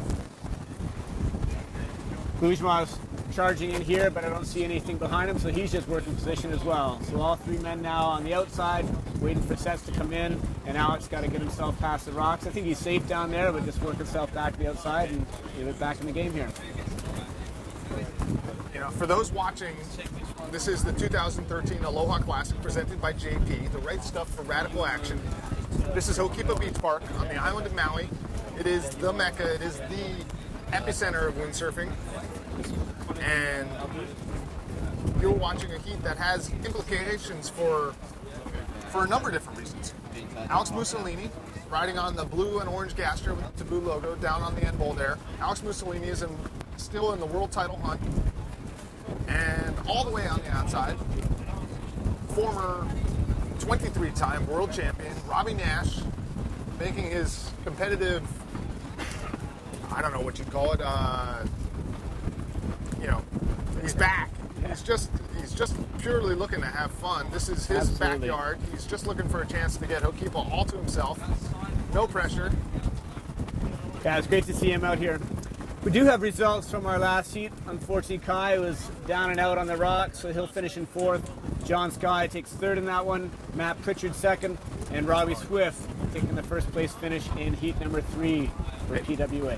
Big ups to Matt Pritchard for, you know, having an absolute shocker of the heat, losing his rig, getting it detached from his board, going on the rocks, having his caddy come out, give him another rig, destroying that one, and still managing to find 2nd place. So, you know, it can't get any worse for Matt. Get that kind of bugaboo heat out of the way, and he's on to the next round. So on the wave now, this is Robbie Nash riding on the trademark pink Nash sail. Nice late top turn there, bang off the top. Not a giant wave, but you know, that's definitely an additional score for him. And all the way, riding all the way up to green trees now, kind of in my blind spot. That's Bujma Giol. Yeah, he's got a big one up there. Nice slash off the top and just hammering some big speed now. Another big top. The wave acts so differently up at green trees than it does down on the point. It's definitely a slopier section, but as the wave ends, Bujma's able to get a nice little aerial to kind of round out those 2 power turns on the kind of slopey part of the wave. Here comes Fabrice Beau. Got himself a little bit of a section to work with. Looking for a goiter or something. Oh, one-handed aerial. You can see the way he was kind of lining up for that. He He was thinking about kind of unwinding on that section, but instead goes for the one-handed aerial. Mussolini had a big one out there. It's closing out on him a bit now, not finishing the way he wanted. It looked like he might get a big score, but that didn't turn out. Robbie's got a spot here. Robbie turning it down the line, big aerial spot. Yeah, Nice. all the way clears the section right out through in the front of uprights. Field goal right through the photographers there. Nice job for Robbie. And Bourgeois now with a medium-sized one. He's going for the photographer. Oh, throwback in the head. Nice Oh job. man, what extension Bourgeois got with that throwback. I mean, the hair kind of helps, but you know, he is such a flexible dude. It's just amazing the positions that Bourgeois Guillaume riding on the starboard sail there. You can get him into some contorted positions. Yeah, that's right. So Bourgeois riding the starboard boards and Severn sails there. We have Robbie, of course, on his Nash sails. We have Fabrice going out on the blue Neil Pride, and Alex Mussolini then on the orange. And current heat results, current heat standings, we have Bourgeois Guillaume first place, Robbie Nash second, Alex Mussolini in third, and Fabrice in fourth. Not completely up to date with the scoring, but definitely gives you an idea how everyone is doing. Bourgeois is going to add to it with that neck arch aerial. Yeah, that was beautiful. that was definitely one of the premier moves of the heat so far. So Here comes Alex Mussolini. Mussolini. Nice, going for a big goiter up there. Didn't stick that one though. I'm telling you, man, it's the angle of the waves that's causing these guys to get hung up on those maneuvers. It's so hard to get around and to get back onto the wave face when the waves are coming this direction. It's nice for the way the waves line up and reel down the line, but the way they're kind of bending in here makes it really hard to get back onto the wave face. All right, so all four men going out to reload now. Next heat we will have Martin, Juban, Brown, and Miller.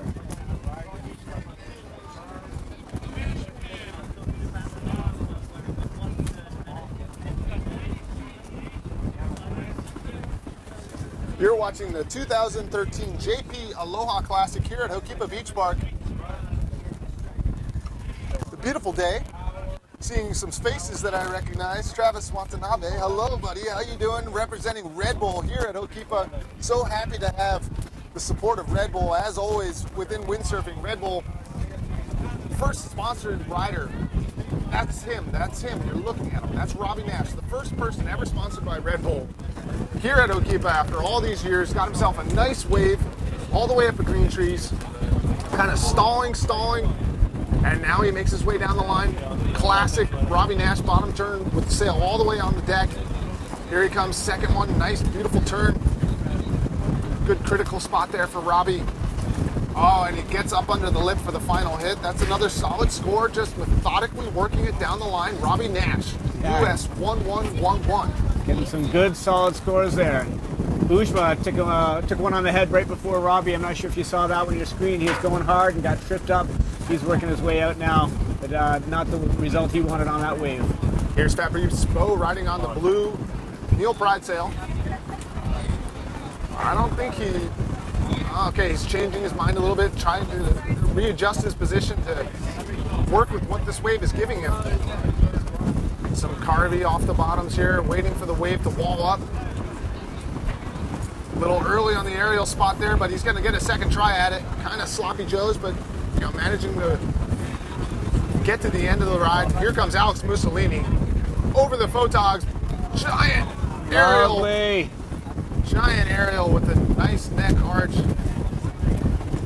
Not quite as extended as Bourgeois, but definitely bigger. That was a nice aerial spot for Alex Mussolini.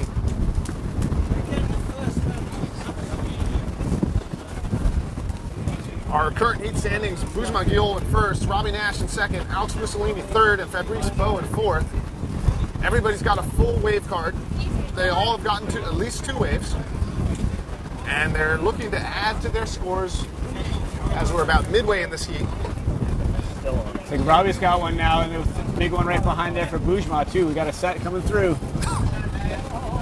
Oh, this is looking large now. 2 in a row. Oh, one of the bigger sets of the day here, Dan. Yeah, there goes Robbie driving. off the top, building up some big speed here now. With Bujma right in behind, just disappeared behind that set that Robbie's on. Nice, This is beautiful massive. top turn for Robbie, and on the outside, Bujma Gyul, as I said, not afraid to hit it. Yeah, there it is, through the whitewater, blowing the top off of it. This is a big gurgly spot down here. The wave of the day right here. They act so much different down there. The wave is so much different down on the end bowl. It's just a gurgling monster and hard to ride. You know, it's bumpy down there. Fabrice Beau on kind of the foamy one. This is what happens after you have a real big gurgly wave. The next one gets all foamed out, but Fabrice still finds a spot for his classic 360, but goes around for the 720 instead. And that was a large set that just came through. It was great to see some size. Got flat again now, so give these guys time to get back into position. That was a nice exchange. Robbie and Bujma on the two better waves of that set. Robbie, definitely a different style than Bujma. They're looking for different things. Robbie's able to get more hits, a little bit more spray maybe in some of the turns, but just not quite the explosive maneuver that you're seeing from Bujma. Yeah, that's right. You see it, a slightly different style from Bujma. It's phenomenal. Oh, but that was so late and so critical with that wave. That was special to watch. All the way up at Green Trees now, having a sniff. This is Alex Mussolini. You know, definitely not as good of a wave as the previous set, but he's kind of stuck in a spot here. He needs to get to work. Giant 360, he stomps it! Claiming that one. That was beautiful. Oh, and a 360. floater to end it off. Such a beautiful maneuver, so absolutely perfect in his rotation. He just put it right back on the button there. Alex Mussolini showing us why he's in contention for the world title of the PWA World Tour.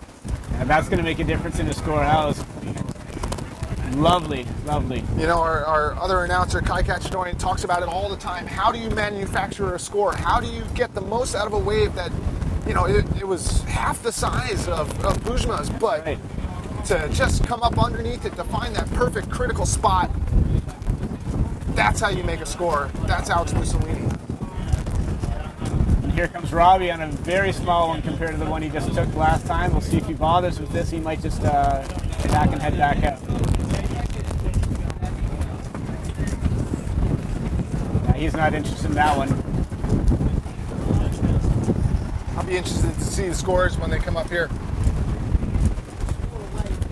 Yeah, I think we have 6.57 for Bujma's last set wave for that real big gurgly one. Keeps him in first place.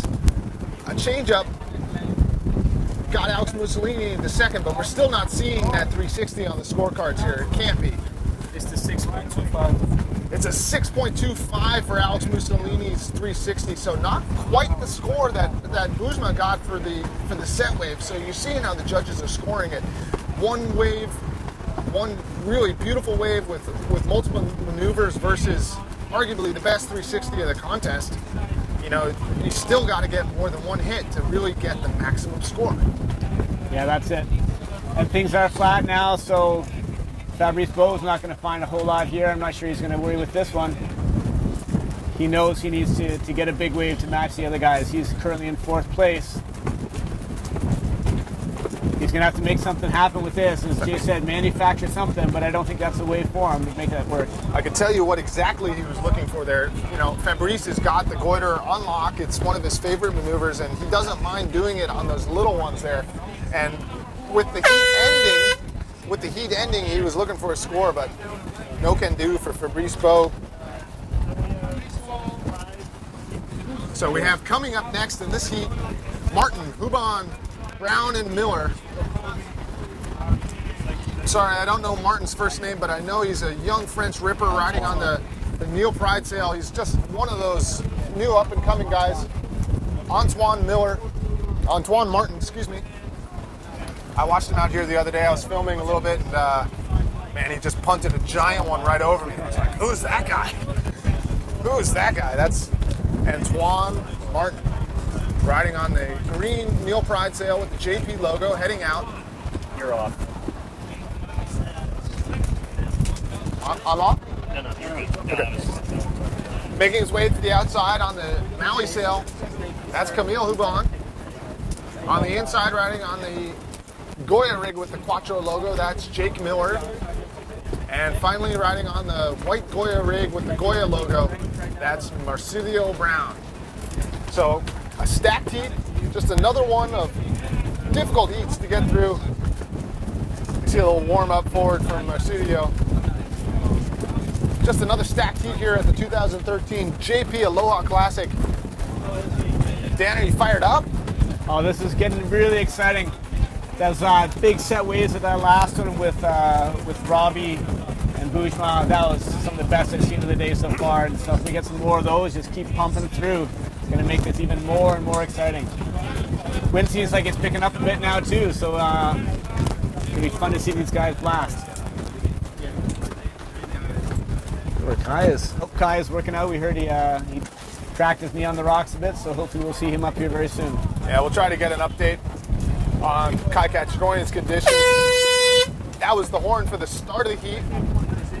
On the inside, this is Marsilio Brown. Doesn't like what he sees, maybe trying to reposition. And on the outside, AWT champion, that's Camille Hubon, riding on the blue and white and red Maui sails. Got himself a wave to start off the heat here, working his way back upwind. Backside turn, now turning it down the line. Camille Hubon, full speed ahead, up under the lip. Here it is, big off the top.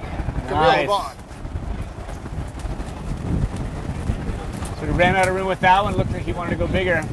On the outside, Antoine Martin. Antoine Martin on the green Neil Pride sail with the JP logo. Got himself a smooth spot to work with here. Nice carving turns. And here's the aerial spot up under the lip. There it is. Just a scotch too late, but still a nice aerial from Antoine Martin. Had good starts for both these guys. We have Jake Miller looking to score his first ride. He's way on the outside. That was a real smooth wave for Antoine. You know, you don't always get a smooth one here at Okipa. Sometimes the current can do weird things with the wave. It can put a bump, put a speed bump in the wave, a little ripple in the foam, and it can be hard. But when you can get a nice smooth wave, it makes all the difference. On the outside, definitely a set coming in. That's Jake Miller. Jake Miller on the green. Here he is up underneath the bottom, carving it down the line, getting hung up in the lip a little bit. Jake Miller. Nice, great speed now from Jake to hammer out in front of that on this Goya sail, right in front of the photographers. Maybe right into the photographers there. He's got a little tripped up on that one. Here comes Marsilio Brown on the outside with the check turn. Here he comes looking for a big spot. Marsilio Brown. Giant aerial, yeah! Yes! All the way into the flats. Gets a little hung up on the end bowl, but big amplitude for Marsilio Brown. Here comes Camille Hubon to answer. Nice tweaked out aerial. Kicks the tail around. And wham off the top for Camille Hubon. Nice job. And Antoine Martin on the outside with the green Neil Pride. Going for the peak right there. Smacking that one. Not the same size the other guys had, so he's just going to jive off that one and go reload. He's still got great position, so he might get the next wave before the other guys get back up to him. Kind of a lighter guy too. You know, actually all these guys are light and able to maneuver, able to negotiate their way back to the outside. I think you'd call this kind of a bantamweight division. You got Jake Miller, probably 165 pounds. Camille Hubon, maybe just a little bit smaller. Brazinho's probably the biggest guy out there with Antoine. They're just a little bit bigger than the others. Antoine's still in position here. I don't see the big wave for him, but he's going to try and get something here. Well, he's got the place all to himself right now. Worth the price of admission, worth the entry fee. Get to Hokipa all to yourself. 4 guys. I mean, on a normal day here at Hokipa, you're looking at, you know, upwards of 50 guys on the water. It is an absolute zoo. Hard to get waves to yourself. There's almost always somebody in the way, and it's so nice to see such a nice, clean palette to work with. Here's Antoine Martin riding down the line, full speed ahead, aerial section in front of him. That was a no-handed aerial. He tried for the one-handed, and something happened with the sail, and he just got all hung up. Maybe got hung up in his harness line. Yeah, I think that's what it was. I think he may have got hooked in there and just augered in hard. Hope he's okay with that. It may have been a little makeout session with his sail on that one. Oh, I hate that. I hate that when it happens. You think that you're clear of your sail, and you just get hooked into the harness line. I used to get hooked into the boom sometimes with my hook, and that always was just ended in disaster. He's taking a little trip towards the rocks. I think he'll scoot on by, but hopefully he's not feeling the effects of that one too much. He's tough. That was a gnarly hit. That was not the thing you want to have happen. No, that might leave a mark on him for sure. So early off, we have Camille Joubin taking first position with a 4.2 and a 5.88, and he's the only one to score 2 waves so far on our scorecard. Antoine Martin in second, Marcelo Brown in third, and Jake Miller in fourth right now. So that's not quite up to date, but we'll get there soon. And on the outside, riding on the green and white Goya sail, that's Marcelo Brown. Brazinho to the rest of the world, solid off the top turn, repositioning, trying to stay in the power section of the wave. Now he's turning it loose. Now he's turning it down the line. Here's the aerial spot. Marcelo Brown, Taka off the lip. Oh yeah, Planted it. best one we've seen today. That was spectacular. He's got that move on lock. That's one of his trademark moves. Here's Camille Joubin, not to be denied. Tweaked out aerial, following up that good first turn, but the wave kind of closes out on him. Doesn't get a chance to do the aerial at the end bowl. I think that's got to put Brazinho way up on that. That was a huge move. Jake Miller now getting on his wave on the outside on the Goya sail. Red Quattro board. Charging hard on this one. He's got a good wave setting up for him. This will allow him to get all the way back into the spot here. He's riding it upwind. Position battle definitely still important. Here's Jake Miller turning it down the line. Top turn. Here's his aerial spot. There it is. He lands it. Hold on to it. Yeah, nice job, Jake Miller. A little skizzle landing there for him, but he manages to pull it out of the whitewater. Jake Miller, aerial off the lip. Solid score for him. Good job for Jake. All right, Antoine Martin has one on the outside. This looks like a beauty for him. Oh, I can't wait to see what he does with this one, Dan. Nice smack, throwing buckets of spray up top. They're looking for a hit. Nice scoot over and clean landing, but all whitewater to finish. So not the long ride he wanted, but he got a good score on that one. Oh, this is a little end bowl wave here from Marcelo. He's so used to this situation here. Little end bowl. Oh, tweaked out Nice. aerial for Little the kick in end that finish one. there, but he gets kind of spun out.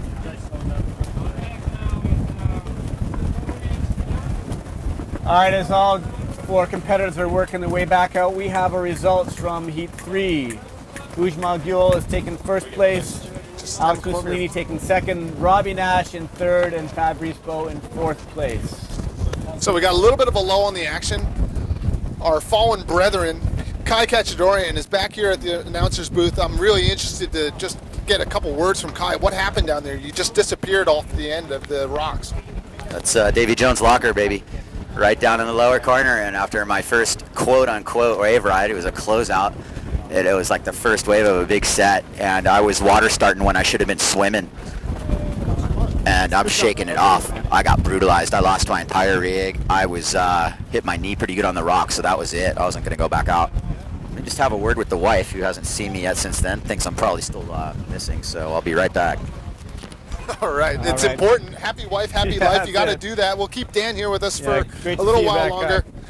Oh man, I'm glad to hear that it wasn't anything more serious for Kai. You know, the rocks, you know, for those of you guys who have not ridden Hokipa, the end bowl, the left side of the bay is the infamous Hokipa rocks, and it is the spot. It is the penalty box that happens when things go wrong on a wave. So it's not just clear sailing at Hokipa. If you go for it, particularly on the end bowl there, and things go south, you can end up in the rocks, and it's not where you want to be. All right, Camille Joubin now scoring one on the outside, driving down hard, medium-sized wave, but he's got some room on this one. Just open up. He's going to go for a big taka on that one. That's beautiful. Didn't quite stick that landing though, but it's great to see these guys having the power to hit these big moves now. Yeah, again, it's the angle that's happening there. The wave is opening up. It allows him to race down the line for the speed, but they're just bending in so much at the end. If you don't get the perfect amount of pop and the perfect amount of projection out in front of the lip, you're just not going to get back onto the wave. On the outside, here's Antoine Martin riding on the green Neil Pride sail with the JP logo. Little check turn there, trying to stay in the spot. He's got the aerial section. He's looking for it. He's spotted it. Here it comes. One-footed aerial. This guy is reckless. Reckless. I love it. Marsilio Brown on the outside. Under lip aerial there. Right back up for the second one. Third. Real quick up off the bottom. Marsilio Brown. And on the outside, Jake Miller trying to answer. Not able to get the same result. Gets stuffed back in front. That was a pretty furious exchange there. Yeah, 4 in a row going hard at that. Jake's swimming now for his gear. And Camille's got his up and ready to go. Jake doing a little body surfing to catch up to his rig now. Man, it's impressive to see how Marsilio has changed. You know, like he came here as a jumper, as a you know, I mean, he's from Brazil, but like just a stalwart of the freestyle tour. Jumping was his specialty, and to see how he's evolved his wave sailing to now be one of those guys that, like, he's got this surf style. He's able to get up off the bottom, able to stay in the critical spot on the wave.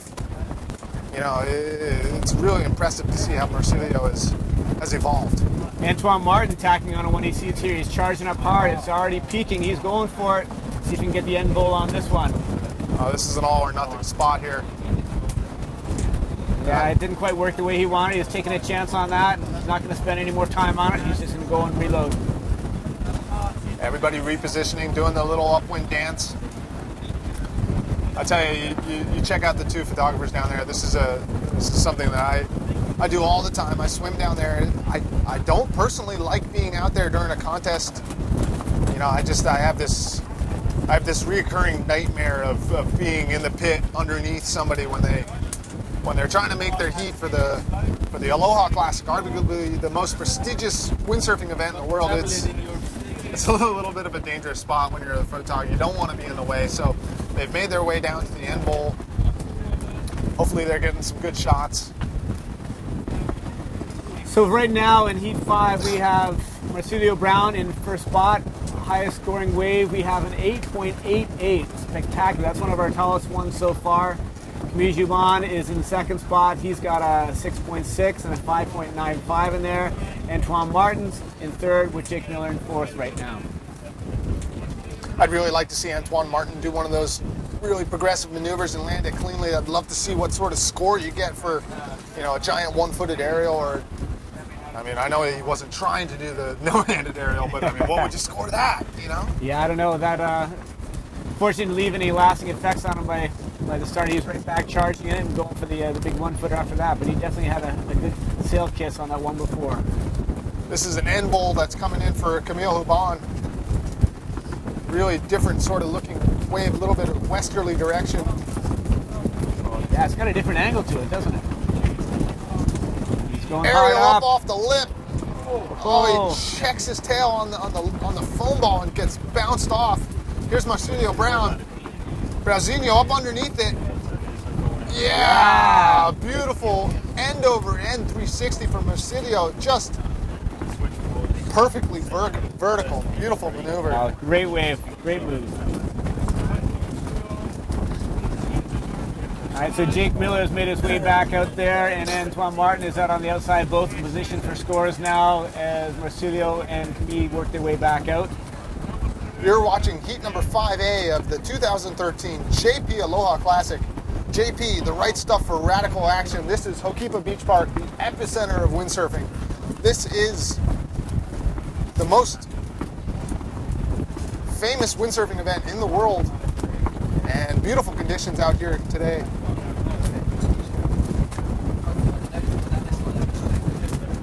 Making his way upwind, this is Antoine Martin riding on the green Neil Pride sail, JP logo. This is one of those spots where you can manufacture a score. It's not the biggest wave, but it's got a line, it's got a tail that makes its way all the way to the end. He's got to make something happen here. I think he knows he needs a good score, so think we can expect something radical from Antoine right now. He waited too long. It's the common mistake of riders that come from other parts of the world. You know, you can't wait too long for Hokipa. You gotta be late. You have to be in the critical spot. But if you are too late and you don't get headed down the line early enough, you don't have the speed, and you're gonna get hung up like that. So here's Jake now in position. He's just waiting for this one. It's not the big bruiser we saw earlier, but he'll go for this one and get a score. Jake in 4th place right now.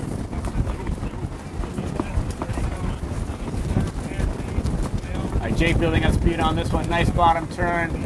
Throwing some nice spray off the top. Good speed from Jake Miller, tying this one together. Nice flowy style from Jake Miller, but again, this one's closing out on him, not getting the aerial he wants to get the big score. But that was a smooth one. There was just a nice glassy area for him to do those 2 carves, and a little bit of local knowledge coming out for Jake Miller. He found himself a wave that works for his style. He was able to get 2 good turns. Currently in 1st place in this heat number 5 is Marsilio Brown. 2nd place, Camille Hubon. 3rd, Antoine Martin. 4th place, Jake Miller. So you now see Camille and Marsilio on the outside working their way back upwind. Both have lots of power in their sails, so things are really starting to jack up out there. As long as this wave connects with them, they're going to be able to get some more big scores. But both those guys seem fairly safely in 1st and 2nd place right now. So Antoine and Jake have to step up and get a big score to contend with the top 2 right now. Coming up in the next heat, Flo Young, Levi Seibert, Thomas Traversa, and Morgan Nioro. That's another stacked heat. Got to watch out for Morgan in that next heat. Morgan's definitely been putting his time in here at Hokipa. Younger sailor, coming up with the likes of PWA veteran Thomas Traversa, and arguably one of the better riders at Hokipa. Here's Levi Seibert. That's coming up in the next heat. So it was great to see Morgan Noiro come up through the AWT event this last week and really making some great wave rides there to earn a spot in the PWA here. On the outside, Take another one. Outside right now we have Camille coming in on this one right here. Driving big bottom turn off the top, throwing some buckets of spray. Little skippy on the board where he lost grip a bit but didn't slow him down too much. He still got room. Go for a hit with the photographers right there. Little backside. That may have cost him a little bit of his the line he was going for, that little board skip. Still a pretty good score for Camille on that one. oh, on the outside, this is what Marsilio's been looking for. This has got the looks of a wave it's going to be big, and it's going to have a tail that's going to go all the way through the end section. Marsilio Brown riding on the Goya rig. Here he comes up underneath off the bottom. Nice bottom turn on this. Really delayed, smooth. Waiting for that to set up. Big roundhouse cutback. Here he is off the bottom again. Nice. Solid second turn. Looking for the end bowl section. Here it is. Oh, this it's will get pulling large. Up. Yes. Tweaked out aerial. Vertical up underneath the lip. Kicks the tail around. Still got room. Nice ride. Great wave. That's going to cement his Antoine first Martin, place. he's not. Oh! I love it. That love it. large. We haven't had a guy like that around here in a long time. We need somebody like that who's just willing to just put themselves in the most awkward spots. All right, here's Jake Miller now. He's got a nice space working out for him right now. Driving blind. He's one good hit up there. Got room to take another. Still not the same size wave that we just had. Camille Jubon's got one right behind him now, going for the big smack up the top. Driving hard down the line. He's got some room on this one too. A little aerial, keeping his speed for a couple more hits here. Little manufactured score there for Camille Hubon. It was a clean, smooth wave. And that's a horn for the end of 5A. I think it's going to stay where it is right now with Marsilio Brown in first place and Camille in second, Antoine Martin in third, and Jake Miller in fourth. Some great moves going on that one. That's big air taco was one of my favorite moves there, and scoring that big wave for Marsilio. So I'm getting texts here on my phone. We got real spotty service here at Hokipa Beach Park, but I don't know where's 6-1 area code. Germany? Australia. Okay, somebody from Australia is telling me that Alex Mussolini should have gotten more for that 360. But I don't know who it is. Some Aussie thinks that Alex should have gotten scored better for that 360, but he still managed to get second in that heat, advancing. I don't know, man. I'm out of range. That's going to cost me money. It's great to have the updates from our fans around the world watching this PWA event, the Aloha Classic at Ho'okipa Beach. I'm Dan Thompson, sitting here with Jace Penabienko, loving the day, loving the action, just phenomenal. Everybody's enjoying themselves out here in these great conditions.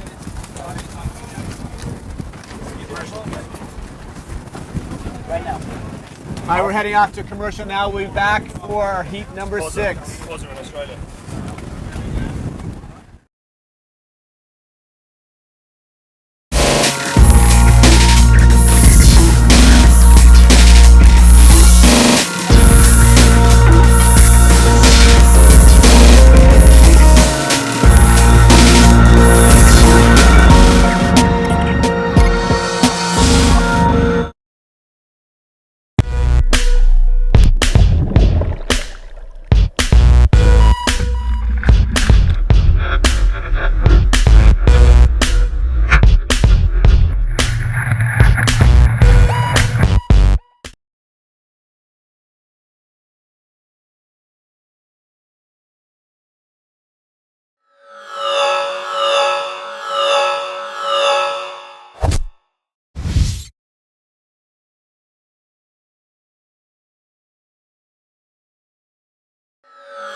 Yeah, okay, bottom, top, whatever. Yeah, JP's always there. Okay, JP's over. All right, we're back here at the 2013 Aloha Classic presented by JP, the right stuff for radical action. It's funny, before the commercial break, I got a text from a 6-1 area code from Australia. That was JP himself, that was Jason Polkow, telling me that Alex should have gotten scored more on that 360 because it was just the perfect rotation. But Alex still managed to get through that heat. Back now with live action, this is Marcilio Brauzinho, riding on the wave on a green and white Goya rig. That was a beautiful top turn, linking it up into a tweaked out aerial.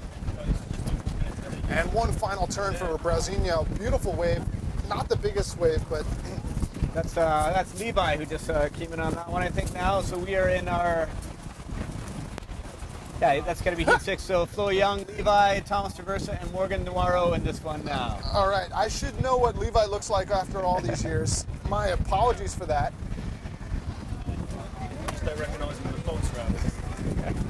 But that was a good score for Levi to open up his heat. Here comes Morgan Noiro. One hit aerial there for Morgan.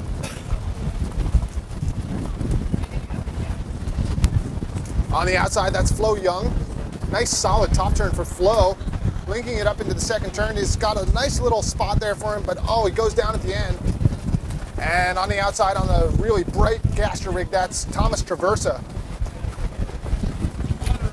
Nice tweaked out aerial for Thomas. Nice job.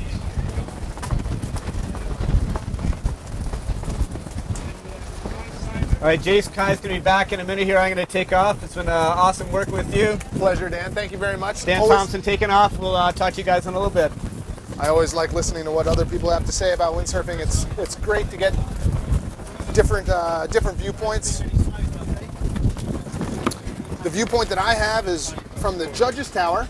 We're on the cliff here at Ho'okipa. It's windy. It's a breezy day, full trades. Not a howling day by Maui standards, but definitely all the power that these guys could want. It favors the wave riding. There's no jumps being scored. Best 2 waves count. 18-minute heats.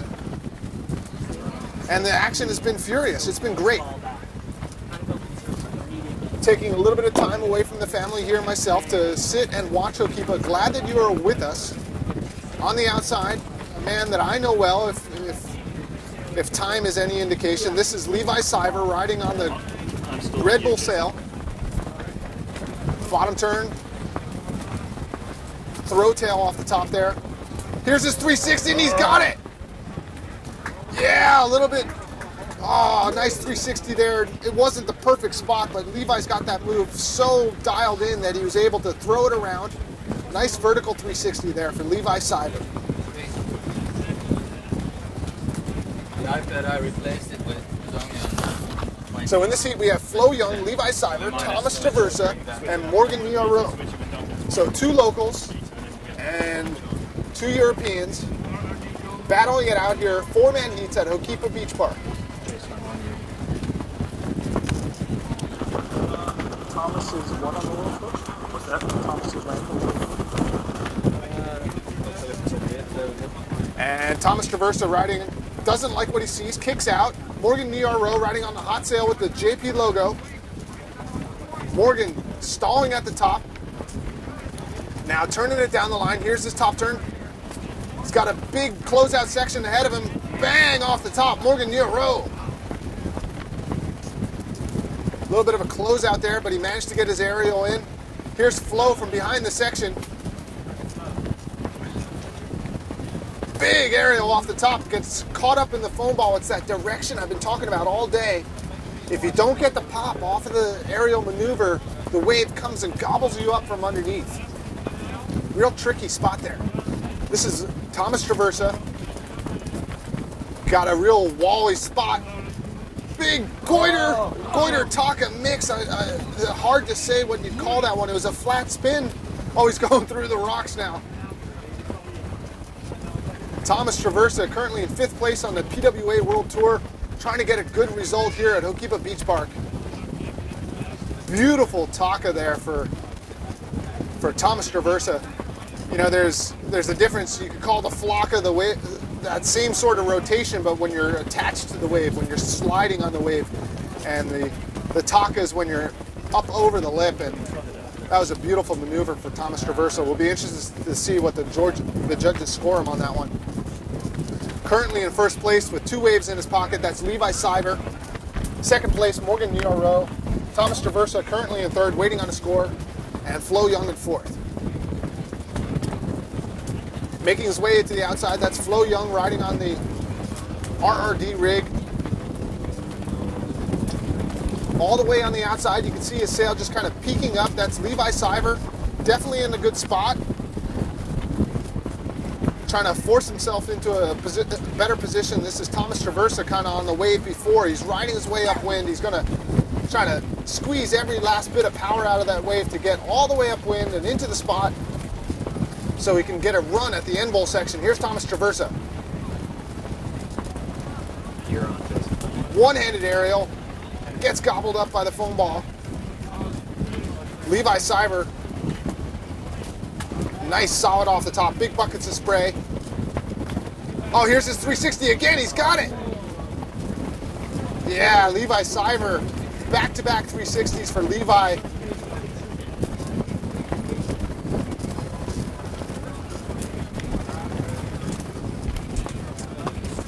As I've been telling you, I've been working with Levi since, God, what is it, 1997 or something like that. We've been either in competitions together, traveling together, or doing Windsurf Movie 1, Windsurf Movie 2, Walls of Perception. Done a lot of work with Levi over the years. We're currently doing a project for Red Bull that's based around getting the world record for jump height. Levi on form in his wave sailing as well. Still waiting for that big Hokipa win. Well on his way to it here. Levi getting really good scores right off the bat. 3 solid waves. Currently sitting 1st place in heat number 6 of the JP Aloha Classic. This is Flo Young. Giant goiter, and he lands it. That's exactly what Flo needed. That is the one move that Flo has out here that can score him up with the likes of Levi. I mean, he has got that goiter really on lock, and he found the perfect spot to do it. That is going to be an epic score for Flo Young. Seeing some great action here in heat number 6. This is Levi Cyber. Big solid bottom turn. Here's his aerial, look back, and on the outside, big set wave. This is Morgan Niaro. Here he comes up off of the bottom. He knows what he needs. Giant, kind of tweaked out aerial there. He looked like he got a little bit more pop upwards than he was expecting. Is able to link it up with a solid top turn there. And this is Thomas Traversa. Here he is, up under the spot.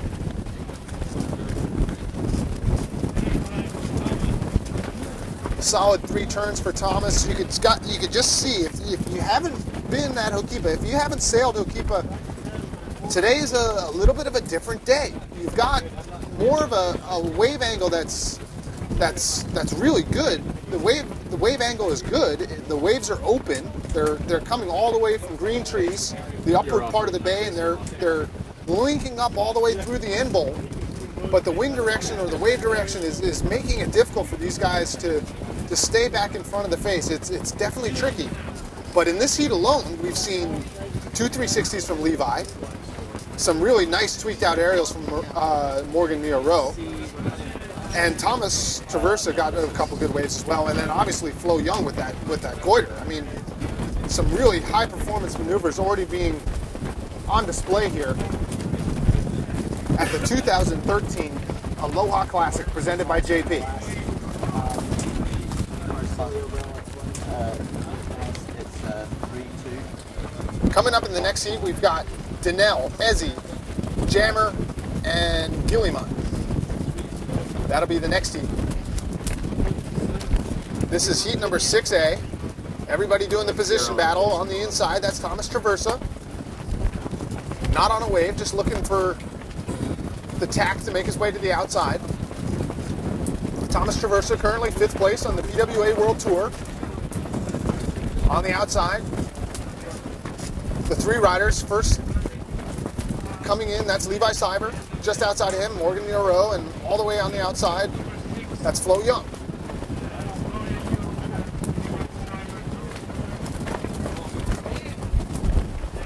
Absolutely great to be with you.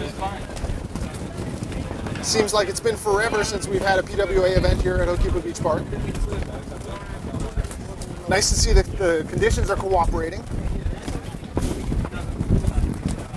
As I said, we're kind of early in the winter season, and this is arguably the best day of the year.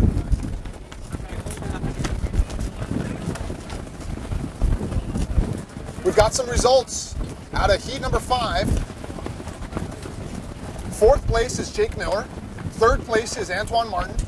2nd place, Camille Huban, and winning the heat is Marcilio Brauzinho Brown. So that's heat results out of heat number 5A. And live action here, this is Morgan Neo-Rowe riding on the hot sail with the JP logo. Top turn there for Morgan. Here's his aerial spot. Goiter off the lip, but he can't quite pull it out. Morgan Neo-Rowe, one of the new generation here at Ho'okipa Beach Park. It wasn't too long ago that he was in the junior divisions, and we didn't know who he was. But sailing at Ho'okipa day in and day out, and I mean every day. Like, if you look at the Ho'okipa lineup, you're hard pressed to find a day when Morgan's not out there.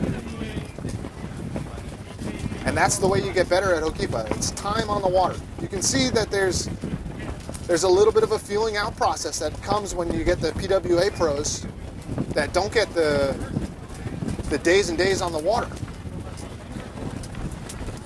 On the outside, this is Thomas Traversa.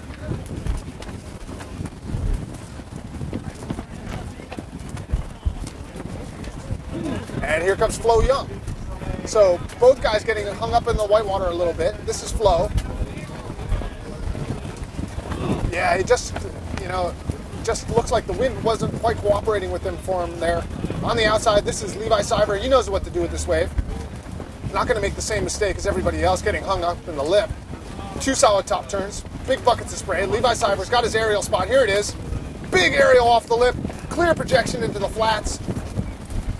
Still got a little bit of a tail on the end bowl. On the outside, Morgan Neo-Rowe, big aerial spot. Here it is. One-handed aerial, giant.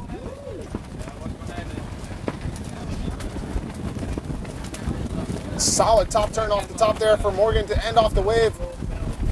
Nice flurry of action.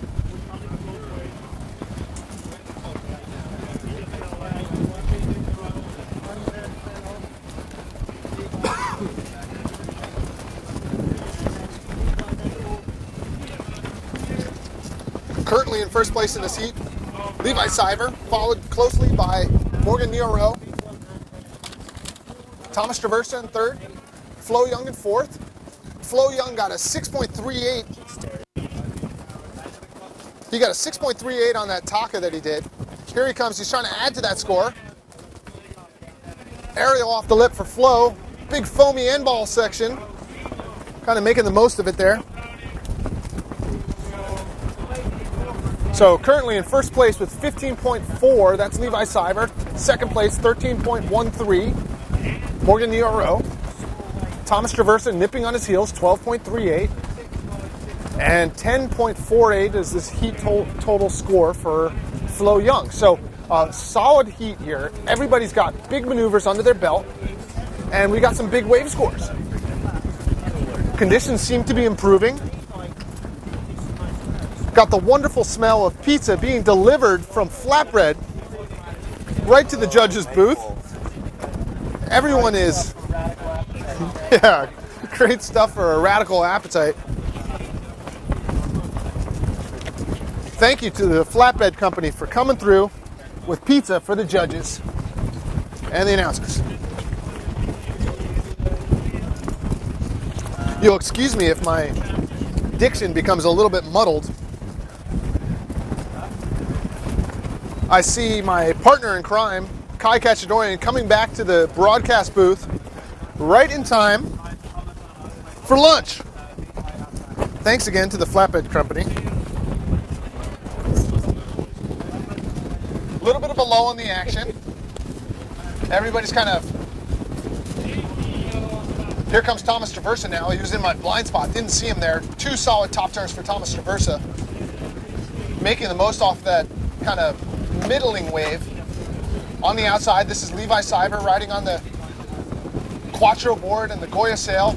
Stalling. Levi Cyber waiting for the wave to line up for him. Here's Levi off the bottom. Top turn off the foam ball. Here's his spot 360 again. 3 in one heat. Don't give it all up in one heat, Levi. You got that one already. And here's Morgan Nioro trying to answer. You probably saw that one. Here it is. Oh, looking for the goiter. He's out in front. Little sloppy joes, but a goiter for Morgan Nioro. We are having ourselves a field day here at Hokipa. The conditions are good. The conditions are excellent. Maybe best top 3 day of the year so far. I mean, I'm chomping at the bit. But what's the entry fee to this event? I want in. But no, you can't just get into this event. This is the PWA JP Aloha Classic. You had to get in by getting through the AWT event or by having World Tour ranking that got you a seat into the main dance. On the outside, this is Thomas Traversa riding on the bright orange Gastra sail and the Taboo board. Kind of waiting up at the top. This is what we call green trees. Here he comes now, down the line, speeding it up, full speed ahead. And he's going to set his bottom turn now, looking for the top turn. Here it comes. Big throw tail top turn there for Thomas Traversa. Testing. Am I back? He's back. Kai Kachadorian. This heat has definitely been something I've been paying pretty close attention to before I got here. And definitely some things opening up in the wave riding department that weren't available earlier. Some of these mid-sized waves are a little more rippable now. Still be in the wrong place at the wrong time. It seems that if you're Levi Cyber, you could probably just, what do you think? With about, 4 minutes to go, or are we even less than that? We're both flags down. This heat's just seconds left in this heat. And I hear him counting it down now, Kai. I think we're done here. And So, we sure are. Levi's gonna just kind of breeze through that heat. That was exactly what Levi would want to get his momentum going for the later rounds of this contest. 360s in that heat for Levi, and he just can't quite help himself. Here he comes for a little bonus hit. We've definitely bridged the gap between what the scoring is now. Levi knows that he's going to get the scores rewarded for what he does. There's really a good level of discretion based on the type of 360, but Levi's 360 is one of the best in town, and it's a full rotator. He hits it flat, and he actually does bottom turn into it. Even though he does have the other variations, those seem to be the ones he was doing in that heat, so it's no mystery that he won that heat. And it looks like we got Morrow in a close second, though. These aren't final results, and there can always be something that tweaks, and if I look at it closely enough, it looks like Morrow and Traversa are tied. Well, maybe not. Actually, it's 12.38, 15.38. These aren't final results, so we're not going to speculate yet. Somebody could have gotten something wrong. We could have had a recalibration in some way. Jung definitely looks solid in fourth. That was a great heat for Flo. I mean, you've got to be happy when you're able to pull out your best maneuver in a critical spot. And Flo, you know, big ups to you, man. That was a big taka that he did, or a big goiter that he did. So making their way to the outside now, Denzel, Ezzy, Jammer, and Gilliman. That's this heat. 30 seconds left till the start of this heat. And Jace, tell me a little bit about your impression of a guy called Leon Jammer. Have you heard of him? Do you know who he is? I can tell you, but I'm going to ask you first. You know, I've been away from the scene a little bit here. I really don't know. Tell me what you know. I know that he was a final participant in the Red Bull Storm Chase and a very good standout sailor, somebody who got a good ticket down to go to that last one that they had, I believe, in Tasmania. And that's a big break for the kid. What an amazing event. Yeah. I mean, Going to give that a lot of credit. That was an amazing event that Red Bull put on here, and they're putting themselves in the most extreme conditions they can find. Slightly different medium that we're going for here. We're going for classic wave riding, and that is what we are getting. you were out there this morning, Kai. I mean, I've been kind of talking about it with the heat. It looks like the wave direction is good in that the line is opening up, but it looks like it's kind of bending in here at the end. What did you see in your heat? Well, what I was calling the point really as the only setup in town, and basically, at the end of the day, I didn't really find myself in a situation other than the worst possible spot I could have been in. And that was something that happens when the tide changes and you're in the wrong spot at the wrong time. But looking at the heat as I was scrambling off the rocks and dusting myself off, it was definitely something that you can see right now that it's way more open. And that's it. That's the end of the day. I mean, would you call it one of the top 3 days of the year? Well, if you look at this season is only starting now, that's kind of a hard call. But I mean, so far, if you're going to start with September, definitely the best day of the year in my book. If you're going to start with, the start of the season in January of last year, this is definitely in the top 5. There's been a lot of good days. So this is live action now. That must be Jammer on the. Jammer's out the back of the pink top. We have Donnell who hung up top on a floater attempt there, giving his full rail carve ability. And it's not a really big deal to lose your turn like that. Graham Ezzy, on the other hand, drives his entire rail on the side of the face as he pumps to get down the line. And you know what? These guys who are going upwind are getting shut down. And the person who really took note of that, I think, was Kevin Pritchard. Might draw a more conservative line. Boy, you're going to make that wave if you take off down low. This, I believe, is Jammer on Hot Sail. And he's really impressive. That was good. We'll keep us sailing right there, Leon. Yeah, hard to get up off the bottom on that wave. He still managed to get that extra aerial in at the end of the wave. Leon Jammer riding on the Hot Sail with the big Hot logo. He did himself well there. That's an impressive statement right off the gate, really. 15 minutes and change in the seat, Jace, and it's not just a bunch of names that you hear of every day. These are some new names here. No question about it. Graham Ezzy is maybe not a new name, but he's going to be a new face on the PWA Tour next year. Yeah, well, and I believe he's committed to that, according to Commissioner Ridge Page, and I'm really happy to hear that. Well, it's what you get to do after you graduate college, right? Well, Graham's definitely waited for the right time. Meanwhile, upwind Donnell taking full advantage of these epic conditions that it's kind of like, nice to see, but at the same time, wish I was out there.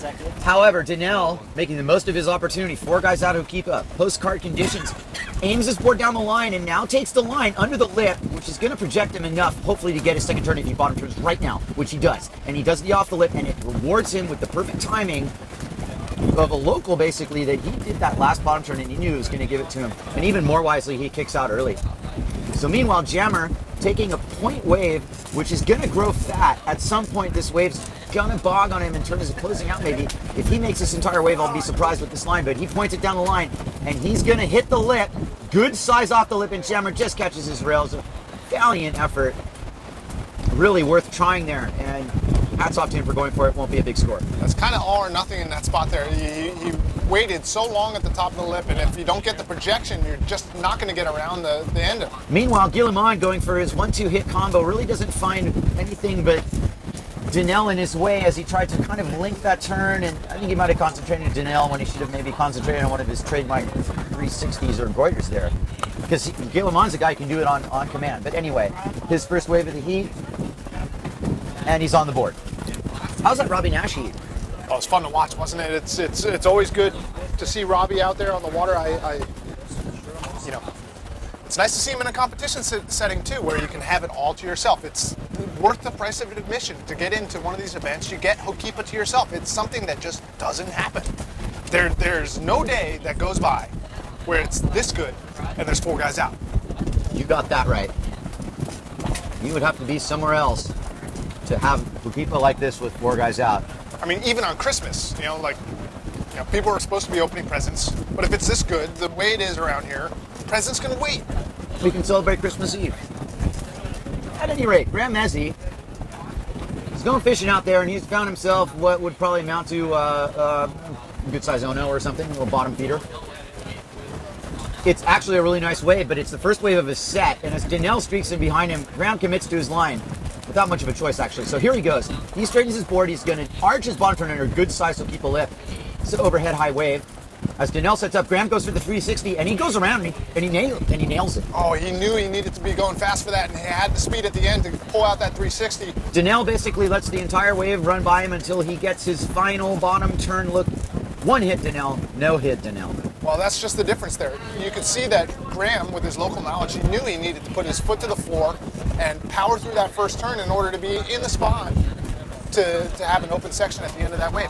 If you don't just get moving, Kai, you're not going to make it. The guys who are going to start riding the point are reading this correctly, in my opinion. Kevin Pritchard really set the gauntlet for there. Laurent Guillemot getting way too fancy there, giving away a score.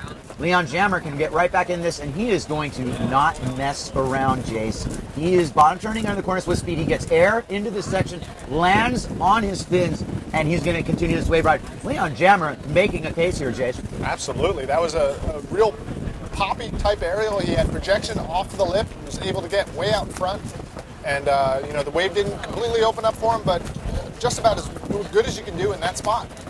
I mean, comparing the Hot Sails Quad Sail and the KS3, what I do see is that Jammer is definitely able to account for apparent wind a little better. So 4 versus 3 battens there possibly. That really worked out for him. Meanwhile, H. Poco up top, Green Trees. That's a set to herself. That's postcard Hokipa, you guys. It's a beautiful day. We've got results out of the previous heat. In 4th place, Flo Young. 3rd place, Thomas Traverso. 2nd place, Morgan Nero, and winning the heat, Levi Seibert. So that's results out of heat number 6. You're watching live the 2013 JP Aloha Classic, the right stuff for radical action. This is Hokipa Beach Park in all of its glory, and this is heat number 7A. I'm Jace Pontebianco here with my good buddy Kai Cachadorian. That's me. So you're getting texts as well. Who's Yeah, that it from? seems like I got a text from Ian Boyd, and he's TiVoing me. Yeah, Ian, I could have hit that. And it was early in the heat. Last section, good heat, bro. Yeah, I don't know if that was a good heat, Ian. Let me talk about Ian Boyd really quickly, a veteran of the Aloha Classic. First off, shout out to Ian Boyd. A one event winner here. And he's making a point. I could have hit that thing, I guess, huh? And on the wave now, this is Donnell. I've been impressed with Donnell, riding on the blue Neil Pride sail and the JP logo. Donnell doesn't look like a European coming here to Hokipa for the first time. I mean, no, he's doing a good wave selection. I think this is kind of this point in the heat right now where things can kind of play outside a little bit.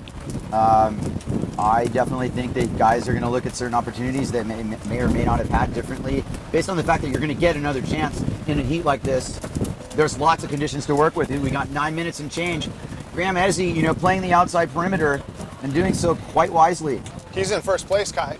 Second place is Donnell. Third place is Jammer. Fourth place is Gilliman. On the wave now, this is Graham Ezzy, riding for his father's company. Blue Ezzy sail. Here he comes turning it down the line now.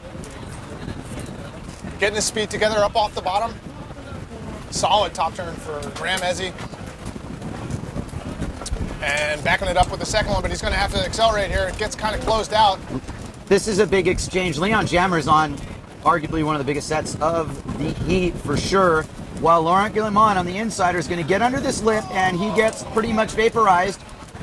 Meanwhile, Jammer, who looks basically just like he planned, gonna take this wave all the way through. If he can just hang on, and he can't. Oh, that's awful. And Jammer really needed that. Not that he totally blew the wave, but definitely the last part of it. Here comes Donnell, big aerial off the top, kind of foamy one. Had some speed, able to pop the fins loose. It's got a little bit of a spot here, Kai. What do you think? Kind of reminds me of a lot of the waves where people think they're just going to open up and they don't. And it's definitely not as easy as it looks there at home, folks. I know you couch quarterbacks really have an opinion about how to ride Hokipa. Well, I could put you out there right now and tell you one thing. You're welcome to try. Hey, you might go on the rocks. You might just go on the rocks. And you might just go on the rocks like after your first wave of the heat and be done for the day. And Hokipa will do that to you guys. And I've already said that 1,000 times. Anybody out there in Twitter land, you know, I keep seeing this stuff kind of posthumously, but what's up out there? Anybody still up? If I was in Europe, I'd be watching this. All I can tell you, watch the Pipe Masters. I watch any contest I can. And this is definitely good entertainment. We don't need to say much. We try and color it up a little bit. These guys are doing the talking out there on the waves. And for the most part, Hokipa is providing them a nice bullhorn to do so. Yeah, it's 18-minute heats, best two waves, best two guys advancing. It's a battle out here. You got four guys in the heat, and if you are not on the top of your game, if you're not pulling out the biggest maneuvers, you're not going to get one of those top two spots, guys. Absolutely not. It's set waves and reading it right. Maybe a little bit later, the swell will swing north. We'll see a little bit more green tree. Right now, it's 100% point. So coming up in the next heat, we've got Josh Angulo, Francisco Goya, and Philip Koster. Oh my God. So this is the heat that I've kind of been waiting for in a way. This is going to be Philip Koster's first Hokipa contest. And it's going to be his first Hokipa heat. And I saw him actually, and he looks ready. That guy looks, he's a good kid. He's a good world champion, and he is going to give it his best. You can better believe Koster's going to come to play. He's not going to give anything away. He knows how to sail here. He's another one of those fearless guys. You know, we mentioned it in earlier heats. Antoine Martin, he's a guy that will just hit anything. I love that. And in this heat, Laurent Guillemot is kind of that same sort of ilk. Laurent is, you know, family man, working guy, does what he has to do to be on the water every day. And when he's out there, Laurent is one of those guys I just love to watch because he's fearless. He'll hit any spot. Very well put, Jason. This is going to be a 1-2-3 exchange between Guillemot on the inside, who's on a proper point wave. Gets his sideways hack, set turns out of the way as Jammer and Ezzy both set up much bigger and better waves. But Guillemot's going to go around on what was a talk attempt. He's done. Jammer highlining from green trees down to the point proper, gets a deep gouging bottom turn. He's trying to arc the wave, put the rail in the side of the wave to give him the down line. He just basically gets punished for his intentions. Graham Ezzy, definitely the best wave of the set, definitely the best riding of the set, gets up and under, tail wheelie aerial. Here he goes to the point. He has another turn and move in him, folks, and it's going to be just kind of a little check out. See me go to the channel, that's it. Donnell, on a performing kind of wave, something behind it, but nothing too serious. And he kicks out. That was a beautiful wave for Graham Ezzy. Beautiful wave. I mean, wonderful aerial. Was able to link it up with a couple turns beforehand. You can tell that the local knowledge, that the years and years, days and days spending here at Hokipa Beach Park paying dividends for Graham Ezzy. He got the best wave of that heat and had the most opportunity for a score. Graham probably doesn't want to have to play tactician too much. I think he's trying to go with the flow as much as possible. The reality is that he does need to keep score, and he needs to know when he needs to do what he needs to do, and that's what he's doing. Meanwhile, Donnell on an absolute mid-level nugget, he is going to take a very strong hold on his chances here. He can produce a big score on what looks to me like a gorgeous will keep away. Donnell with a wide angle, he's behind the peak and he's going to go take the high line. The wave lets him do it. It brings him under. He does a little check turn before he starts to arc towards the lip, goes for a late hit, gets up on top of the whitewater and doesn't make it. I flinched a little bit there, Kai. That was one of those moments. He was kind of late. Kind of late. Graham Ezzy giving it a look, realizing that both Jammer and Donnell are in traffic there. And that's how it goes. I'll be the first to tell you, you can be in the wrong spot at the wrong time. I'm not going to dwell on what happened in my heat, but that's what happened to me. And stay away from the rocks, stay away from the channel. You can bear hug your rig and go straight on those, but it's all over. And these guys are staying away from trouble. A little bit of a different situation. And as people start focusing on, who's advanced in round two, what's the pathway through these brackets? You have to remember, you've got what's in front of you and nothing else. Goalkeeper can conspire against you anytime it wants. This place isn't really always on your side. You can tell the people who bring Goalkeeper to their side, they're able to coax the conditions into situations and setups in which they can benefit their style of riding, their approach to competition. These things play out. Right now, Graham Ezzy is playing kind of tactical because he's looking at the nose like, no, you can't have this. I'm on it. And maybe I'll ride it. And he's going to decide to ride it, but he gave it a long decision there. Graham Ezzy drops to the bottom with a really nice skatey bottom turn. There was a lot of angle to that turn. He also gets the goiter without enough wind. That was the equivalent of kind of tricking around, messing with the score a little bit. It's a fairly solid lead over Donnell. And you look at a guy like Jammer, who just needs to seal the deal on some of these nuggets he's getting and really get a good score. He'll be right up there with Donnell. So currently in first place, Graham Ezzy. Second place, Donnell. Third place, Jammer. Fourth place, Guillemon. Top two advance. This is heat number 7A of the JP Aloha Classic. Here's Donnell up underneath the lip. Just a little late on all these, Kai. It's late, and I'm just totally aware that the conditions are deceiving you a little bit. Leon Jammer, however, is going to try and get something under this. And he as well is kind of gets shutting down by the westness of this. Look at where the wave's actually peeling. It's right in front of the rocks. Do you think it's changing here, Guy? I think it's just taking form in the sense of this swell angle is more west than what we've had. It's a hair more west, and I got 315 degrees, 320 something. I'll bet you it's a great deal bigger on Oahu. Guys are pipeline getting shacked right now. It's probably 100 people out. I talked to Jamie O'Brien this morning. We do the Who is JOB web series on YouTube. A little shameless plug there for you. No. But plug it. Yeah, talked to Jamie this morning. Pipe is firing. They got half a dozen A clips, they said. So great. So it's I called happening it. over there. Yeah, I called it. Pipes are going to be on the flight. Hopefully this evening. Jimmy can give me a couple waves. Just kidding. Your knee's okay? No, it's not. I'm going to be bodyboarding tonight at Pipe for sure. Not. Anyway, an interesting exchange. Graham Ezzy and Leon Jammer kind of kick out of situations that might have been scoring because Guillemon's pumping onto that wave of this herky frame. And Guillemon actually right now, knowing his level of capability, could put himself right in the running here with 1:13. He is going to bottom turn off a left fade, Sunset Beach style, speaking of Oahu, gives it a good hack. And this is where it's going to set up for Guillemon because this is a really nice wave. And this kind of goes for the transfer towards the point. He's thinking setups, he's thinking linkings, and he realizes he's done. Gives himself a little bit of a, shucks, that wasn't terrible. Meanwhile, outside, Set is definitely setting up. This is going to be a three-way exchange to end this heat. All these rides are going to count Leon Jammer on the first one, which is a good solid fast high. He'll keep a wave. Coming down from Green Trees, gets a long drawn-out bottom turn, and he's going to gun it for the channel while Donnell on an absolute nugget outside of him is setting up as well. Jammer gets a good bottom turn again. This is going to be a really good wave for Jammer, even though he kind of rode it a little cautiously. Donnell, on the other hand, on a super smooth wave, takes about a minute to set up his hit, gets it, and that's it.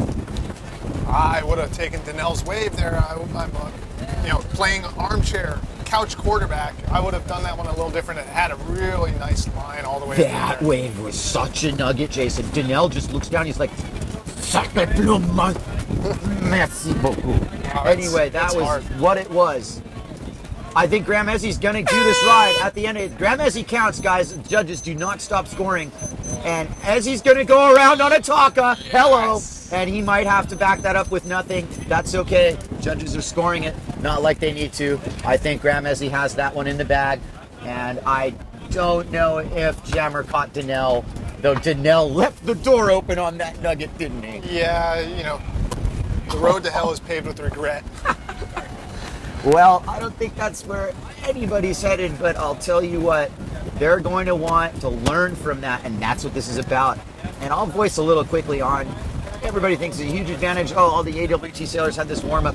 Well, to a degree, but Ho'okipa's changed its face since then. It's a different day and a totally different situation, and it really favors nobody, in my opinion. Yes, the competition and being savvy and whatnot, but these are different conditions now. We had a 2-day break where the wind completely died, and we were press the reset button here. We've got a different direction swell. We've got conditions coming for what looks like all week. So this party just got started officially as Masahiro Motohashi, my main man from Japan and last summer guy standing in this round. So you know where my allegiance is lie. I'll try not to root too hard for him here. And Francisco Goya, former world champion. And there's Philip Koster, current world champion. And he looks ready. He's going to go right around the top of the point as we got Mickey Schwager and Robbie Nash kind of going freestyling together, and lanes are going to have a little powwow down there. And it's good times here at Ho'okipa. You are watching the 2013 JP Aloha Classic, the right stuff for radical action, JP Australia.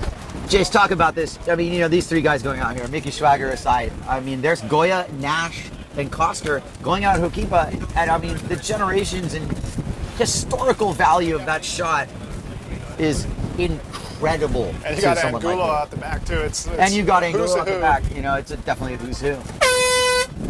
And that's the start of heat number 8, the final heat of the first round. Josh Angulo, Francisco Goya, Philip Koster, and our Japanese sailor, Masahiro Motohashi. And I was like looking for Josh, who must have sailed down from Pavils or something. This is classic. He's Angulo. done it before. This is what Angulo does. Well, okay. Nice move, Josh. And you're on the first wave of the heat. You're making it look like Punta Preta. This is a very fun spot. That is a I'm classic. gonna just stand up and take this through because Josh is definitely setting up a really long line. This is what he does. He draws it off the bottom, gives the left fade. There's his first turn.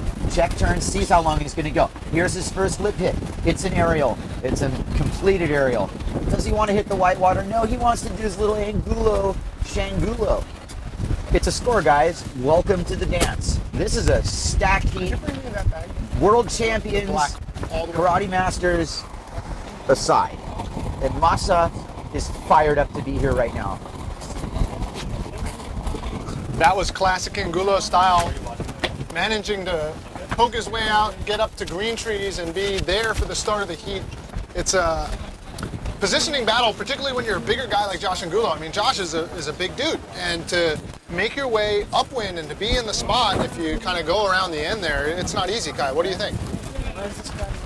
Josh is the ultimate tactician. He's not going to get anybody in his way, but he's also going to play this very tactically, and he just did. And what happened here with Koster and Goya is that Masahiro Motohashi snuck a nugget under their nose. And now he's going to make his first wave ride. 16 minutes to go here. A nice turn. It's a steep little ride. You know, rides like that count, guys. They really do. It wasn't as good as Angulo's ride. It wasn't as long. He didn't really get much to work with. Angulo got lucky having a wave that lined up at middles because it gave him the position that he needed to be. Look at Goya and Koster. Now Koster realizes he's going to play it smart. We're not going to ride ankle snappers here. You can point to Ricardo Campello's first heat when he gave it away by riding small waves. Well, I wouldn't call it luck with Angulo on that first wave. Oh no. It was nice that it was right at the buzzer though, wasn't it? And it's as if on cue. So I think you make your own luck. I've said this a lot, and I learned my lesson, and I think everybody knows that it can really play to or against you depending on what you do to put yourself in position. And while I speak of those pluses and minuses, Josh Angulo is in for his second wave ride of this heat. Jace, take it away. Well, Josh isn't living on Maui anymore, so being in the Boston area, you might think he's a little rusty, but it doesn't really look like it from the looks of it. Here he comes off the lip. Nice big top turn, good spray. Following it up with a second turn. It's not the biggest wave, but definitely a second score to start off this heat. You know, these guys, this is a best to advance situation. There's no jumps being scored. their best 2 waves count. So in an 18-minute heat, you've got plenty of time to be picky, to make sure that you're Quality over quantity every time, though you have to draw the line. And Coster's drawing the line because he's not going to wait any longer. And here's Philip Coster's first scoring wave in his first Hokipa contest. He does a good little hit combo. That was a good angle off that. Nice aerial to float down. It's going to give it to him. He knows how to play the math, and he makes that wave. Meanwhile, behind him, Francisco Goya winding up his coil, gets under the lip, does a little floaty contact. Kind of a similar ride to Coster's ultimately. I wouldn't be surprised if those two scores are nearly identical. And good on Philip for making that wave count and selecting what ultimately is a good first score. Everybody's on the board, folks. Angulo's definitely shot a couple good three-pointers. Pardon my term, because it's probably more or less than that. But Masahiro Motohashi, middle of the peak with a wave going to itself behind him. Bottom turns with that nice red board. He gets under the lip, and I really like that kind of riding from that. I like under the lip, and I like hitting lips. And he did both of those. Masahiro getting into authority, gets under the lip again, and that was falling right in front of Philip Coster, who still can't get out. So anyway, Josh Angulo now is going to get his third wave, and really he's playing the field. I would think that he's going to ride it. He doesn't really see anything behind it. He also might just go upwind and tack, and that's what he does. Well, you'll see a little bit of a flurry in the beginning of these heats as these guys are trying to get the 2 waves that they need under their belts just to have it in their pocket. You know, you don't want to be walking around there with no money in your pocket. You know, you need those scores so that you're able to have the confidence to say, okay, you know, this one I'm going to really go for it all. This one I'm going to hit the critical spot. So all of these guys have filled up their scorecards. We're waiting on scores. This is Hokipa Beach Park for the Aloha Classic presented by JP. JP, the right stuff for radical action. Scoring network is down for the moment. Okay, scoring network's down for the moment. That's how things are. Hawaiian time. Well, It's all good. We were talking about it this morning with Dan this morning. It's interesting, you know, these guys do not know what the scores are. This is not live scoring. There's no big sailors billboard. don't know. The sailors don't know. There's no big billboard up there that tells them, hey guys, you know, you're down. So it changes the way that people go about it. You're competing against yourself. You're not like, there's no big scorecard that tells you, hey, I'm down. Yeah, that's a good point. How do you think it would change if, you know, how would it change if you knew? It's interesting to say that it can both help and hurt things. Sailors, you know, out there, well, you know, they know what they need to boost for, so in a way I think it would improve the level of riding in terms in latent heats. The back and forth, you know, I think sailors who need to learn what to do to please the judges, that's one way of saying that would improve it. To be able to see a live score, I guess it would be a dream come true, I have to admit. Though, you know, you would also see quite quickly if, you know, how rattled you'd get if you had what you thought was a good score and you didn't get a good score. And you're like, oh. Well, so, speaking of good scores, we've got results out of the last heat. 4th place, Laurent Guillemot. 3rd place, Jammer.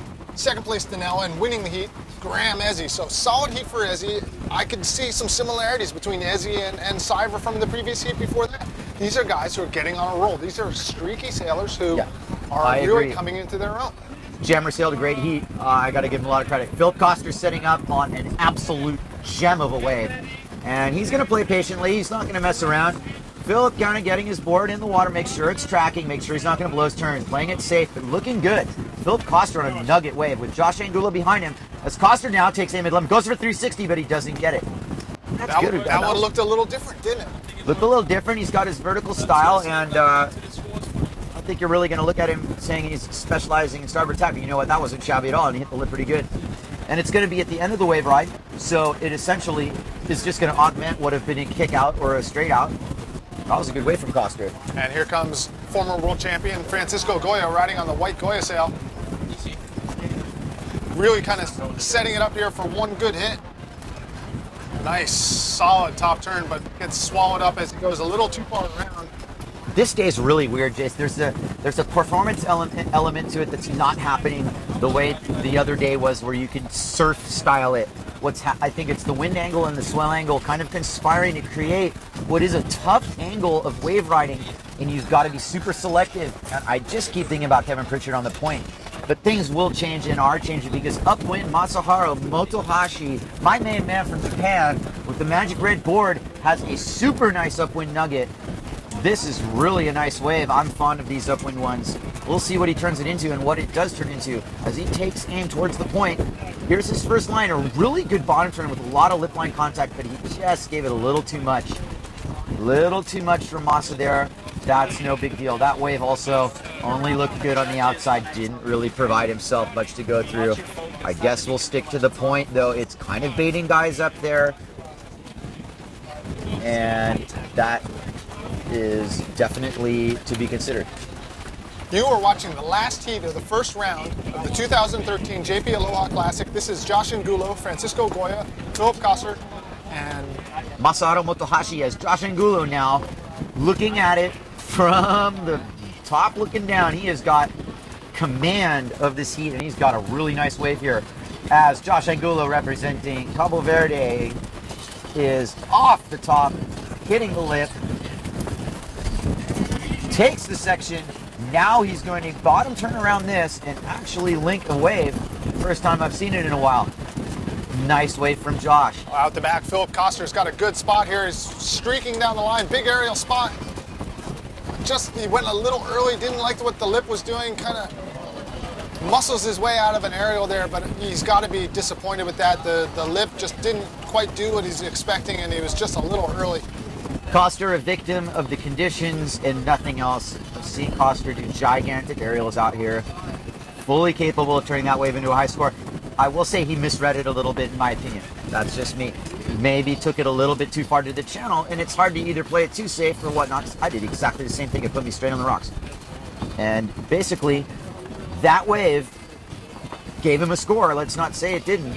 And sometimes the judges will judge the wave just as much as the rider riding it, and it's a combination of the two in my book. Whatever percentage you want to play, that's going to happen. For those of us watching, Kai, give us a little geography lesson of this bay. You're here at Hokipa Beach Park, a wide open bay with two rock piles on the ends. What's it like with the current? What's it do?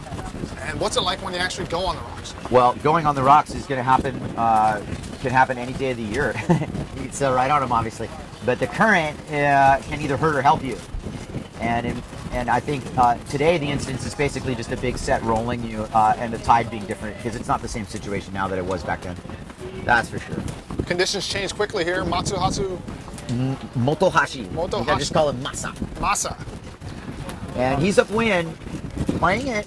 Interesting to see how these scores are going to compare to Koster's in terms of his positioning and his wave riding strength. But what he is doing is he's hacking away on some scores here. And that's a good aggressive offload. He barely pulled that, almost curled it. Magic red board, and I'm just claiming this angle is a little off on the wave riding. We're getting a little quirky. You guys are going to have to step into contest mode here and really do some home cooking because there is a lot to be said for the fact that you've got to dress it up now. The conditions aren't going to do it for you. Yes, you can select these perfect waves and get into a sink. You're going to have to make it happen today. Well, things have changed here in the last little bit. It seems like the wave is closing out a little bit. The end bowl spot that people were able to kind of fight around and get to is becoming more rare. It's more rare for the guys to be able to link up from green trees and get all the way down to the end of the wave. On the wave now, this is Philip Koster riding on the Neil Pride sail with the starboard logo. Turning it down the line now, Philip Koster, former World Wave Champion, current World Wave Champion.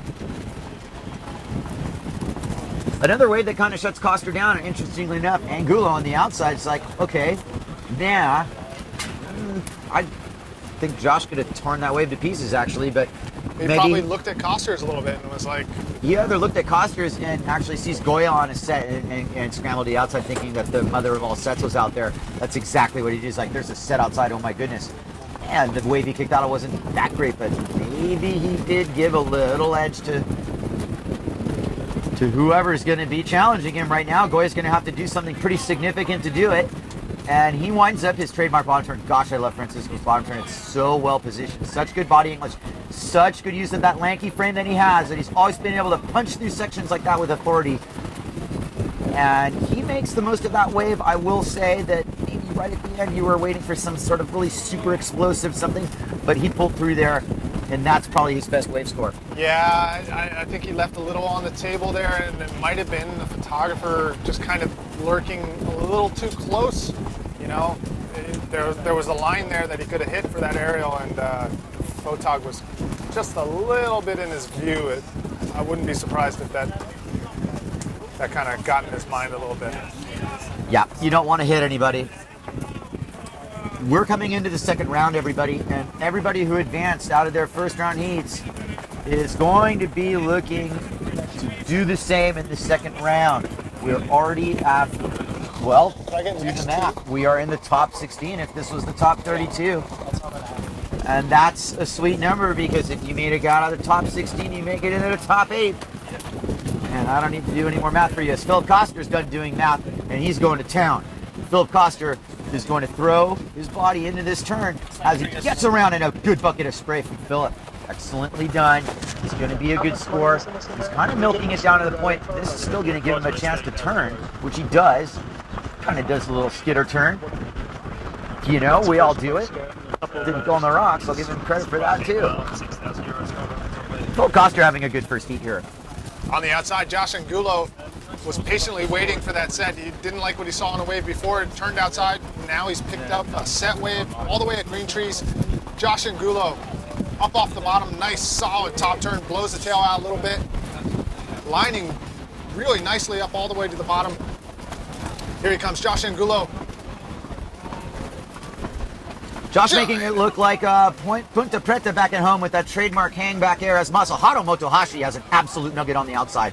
And nobody wants this one more than Masa as he crosses over into the peak. Kind of dodges that same slalom buoy photographer there. That's all good. He gets a bunch of good turns on this wave. There's spray all over the place. Great wave from Masa. Huge exchange from all competitors. Really, if anybody got kind of left out on the nugget factor set-wise, it was Koster, who wasn't really on the best wave of that set, but still got his good score. And since we don't have a live ticker here, we don't know what the scores are, who's in the lead, but Francisco Goya doesn't care because he goes around on a 360 and almost made it. Oh, pull it out. He wants that one. We should be online to see what the score is. You all at home with the Twitter feed, you can be really able to chime in there. Thank you, Hugo Lewis, for the nice words. Jason and I are proud to be here sharing it with the world. And I'm sure the world is watching here, because this is the premier wave sailing event on the planet. Make no mistake, the Aloha Classic in its inception in 1984 was won by Alex Aguirre, who went on, actually, if that was not the end of Alex Aguirre's Triple Crown win, I believe it was, he had won the O'Neill and the Maui Grand Prix and straight to the Aloha Classic. 3 wins in a row, yet to be duplicated by any rider. And I thought about this today. We're going to count Barrett's win in this trials. Might count, and we'll get back to that. But anyway, 2013, nearly, 30 years almost later, here comes Josh Angulo on the point. Proper H-Poco, Josh Angulo with that trademark left fade up and under. You know this lip's going to get batted. And he kind of skittle-diddles the weirdness of the conditions, guys. It's warbly. And what looked like a super solid setup just turned into fool's gold. So currently in first position, that's Josh Angulo. Second is Motohashi. Third is Goya. Fourth is Koster currently. But here comes his big trademark forward off the lip. Are you and kidding he me? Stomps it, Kai. That Philip was awesome. Koster with a forward off the lip is going to get applause from this announcer here. That is a hard It's going to get move applause to do. from a lot of people sitting around. It's going to get a fist pump. That is a hard move to do in that It's spot. going to get massive props. Forward off the lip. Can we get a replay? I'm sure we can eventually, Kai. You are watching the 2013 Aloha Classic presented by JP. JP, the right stuff for radical action. Masahiro Motohashi on the point, setting up. This is a battle, guys. Nothing two ways about it. Here he is on a nice goiter attempt. He's going to bring it around. The judges want it just as much as he did, but they're not going to get it, and they're not going to get to reward a really humble, awesome guy who rips. I didn't know he had that in his bag of tricks. He's got the taka, he's got the goiter and the 360, just not on lockdown. So like this some is of these guys. This is a beautiful day here at Hokipa Beach Park on the island of Maui. If you are on Maui and you want to check out a place to get some windsurf boards, check out Adventure Sports on Maui. With 17 seconds to go, Francisco Goya is going to save it for the best for last here. Here he is, prime opportunity. Francisco, what you got, buddy? I love that bottom turn. Board follows you. You pop it under the lip. That's sweet wave riding, you guys. Francisco can come through in the clutch, and here he goes under the lip again. 2 big hits under the lip. My watch tells me we're done. We're going to clap for that heat. And it's a good point that's being brought to me is that Josh Angulo's wave should count. He was on it, showing intention to ride at the horn. This wave for Angulo is going to count. I'm going to treat it like it counts. You can tell me it doesn't count later. Here goes Angulo. He sizes it up. He's off the bottom. The H Poco takes form. He does a pretty stock Angulo air, but that's going to bring him around. He gets a super huge cutback, and that's all she wrote for that heat. Unless Coster's wave counts, and I don't think it does. I didn't see it set up. I don't think it counts. Philip Coster with the forward off the lip chase. It's not the first one ever done here. It's the first one done here in a while. In a long time. It's not something that you see. It's a hard maneuver to put back onto the wave face. Your rotation doesn't want to allow you to get back in front. And Angulo's wave counted in Natasha's. he just finds a way to muscle it around and to get back in front of the wave. Okay, yo, check it out. We'll be right back after commercial. Just know that we're going to be here waiting for you, yo. See you soon.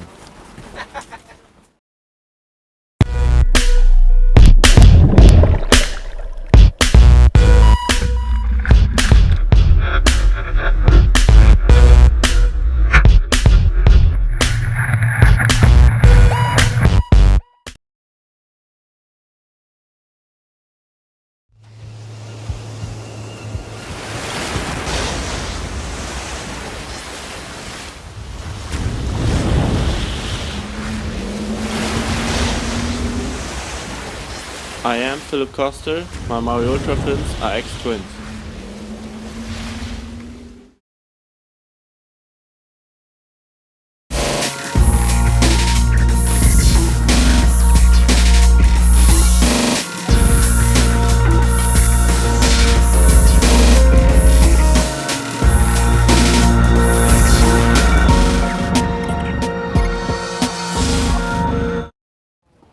We are live at the 2013 JP Aloha Classic, brought to you by Nalukai Lodge and many, many others, including the very generous people at Flatbread Pizza, Paie Bay Coffee. I already mentioned the Nalukai Lodge, and we want to mention Adventure Sports Maui. It's the main place to get your right stuff for the radical action. And I'm talking about JP. That's a mean brand, and they make good stuff, all sports, except kiteboarding and rollerblading. So, it's all good. And we are in round 2. And the heat has not started yet, so I can calm down briefly, but I'm going to mention to you who's in this heat. And it starts with infamous KP US3, Kevin Pritchard. And right below him is Barrett Rodinger, US 1113, and I'm going to get used to saying that because I think that's an awesome sail number. Really fond of it, and fond of that rider as well, who just won the AWT bracket of this event and won the Makani Classic last year against Kevin Pritchard, who double eliminated him. That was heavy. I'm not sure if we're in this heat yet. No, we're not. This heat has not started yet. It's about to start 42 seconds away. Also, K89, Robbie Swift is going to mix it up with Alex Mussolini. So 2 U.S. riders versus a Brit and a Spaniard, if you want to get political about it. And why not? So we're a minute and a half in here, Kai. Okay. So a minute and a half in, We have plenty. We missed the horn on the. I see Traversa. Is that Mussolini instead? Yes, it is. Okay. Anyway, our bad, and we need to get back going here with Kevin Pritchard on a set wave, doing what he does best. That's turning back and forth, getting himself in position, riding the point. You see where he is mentally. He knows the point is where it's going to get scored. He's going to make his waves. KP setting the tone here as he knows how to. No games from KP. Impressive. That was impressive. Is that really the first scoring salvo? I believe Mussolini tossed a score. We were like, he's sailing before the heat. No, that was Mussolini getting his first score, and it was considerable. I thought he actually nailed a really good score there. I'm going to be interested to see what they give infamous KP.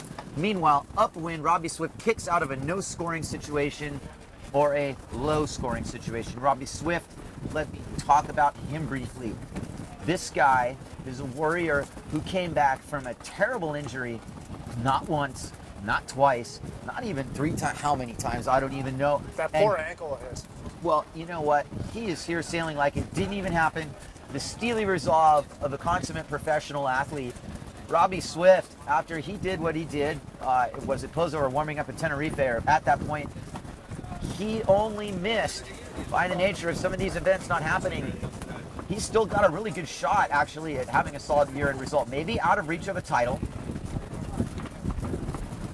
but it's good for him that he is here sailing. And welcome back, Robbie, and great comeback, buddy.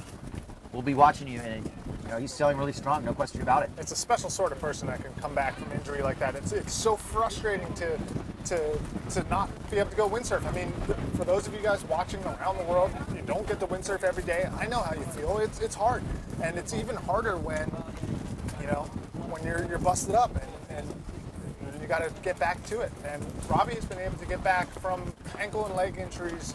I think it's got to be 4 times now, and not just little ankle and leg injuries. We're talking compound fracture, in the hospital, mommy, I'm okay, don't worry about me sort of incidents. This is absolutely, Jason. I'm going to knock on wood on the ground here and just that we're done with that with him, and definitely for sure acknowledge the fact that he's sailing out here is a testimony to his resilience above all else.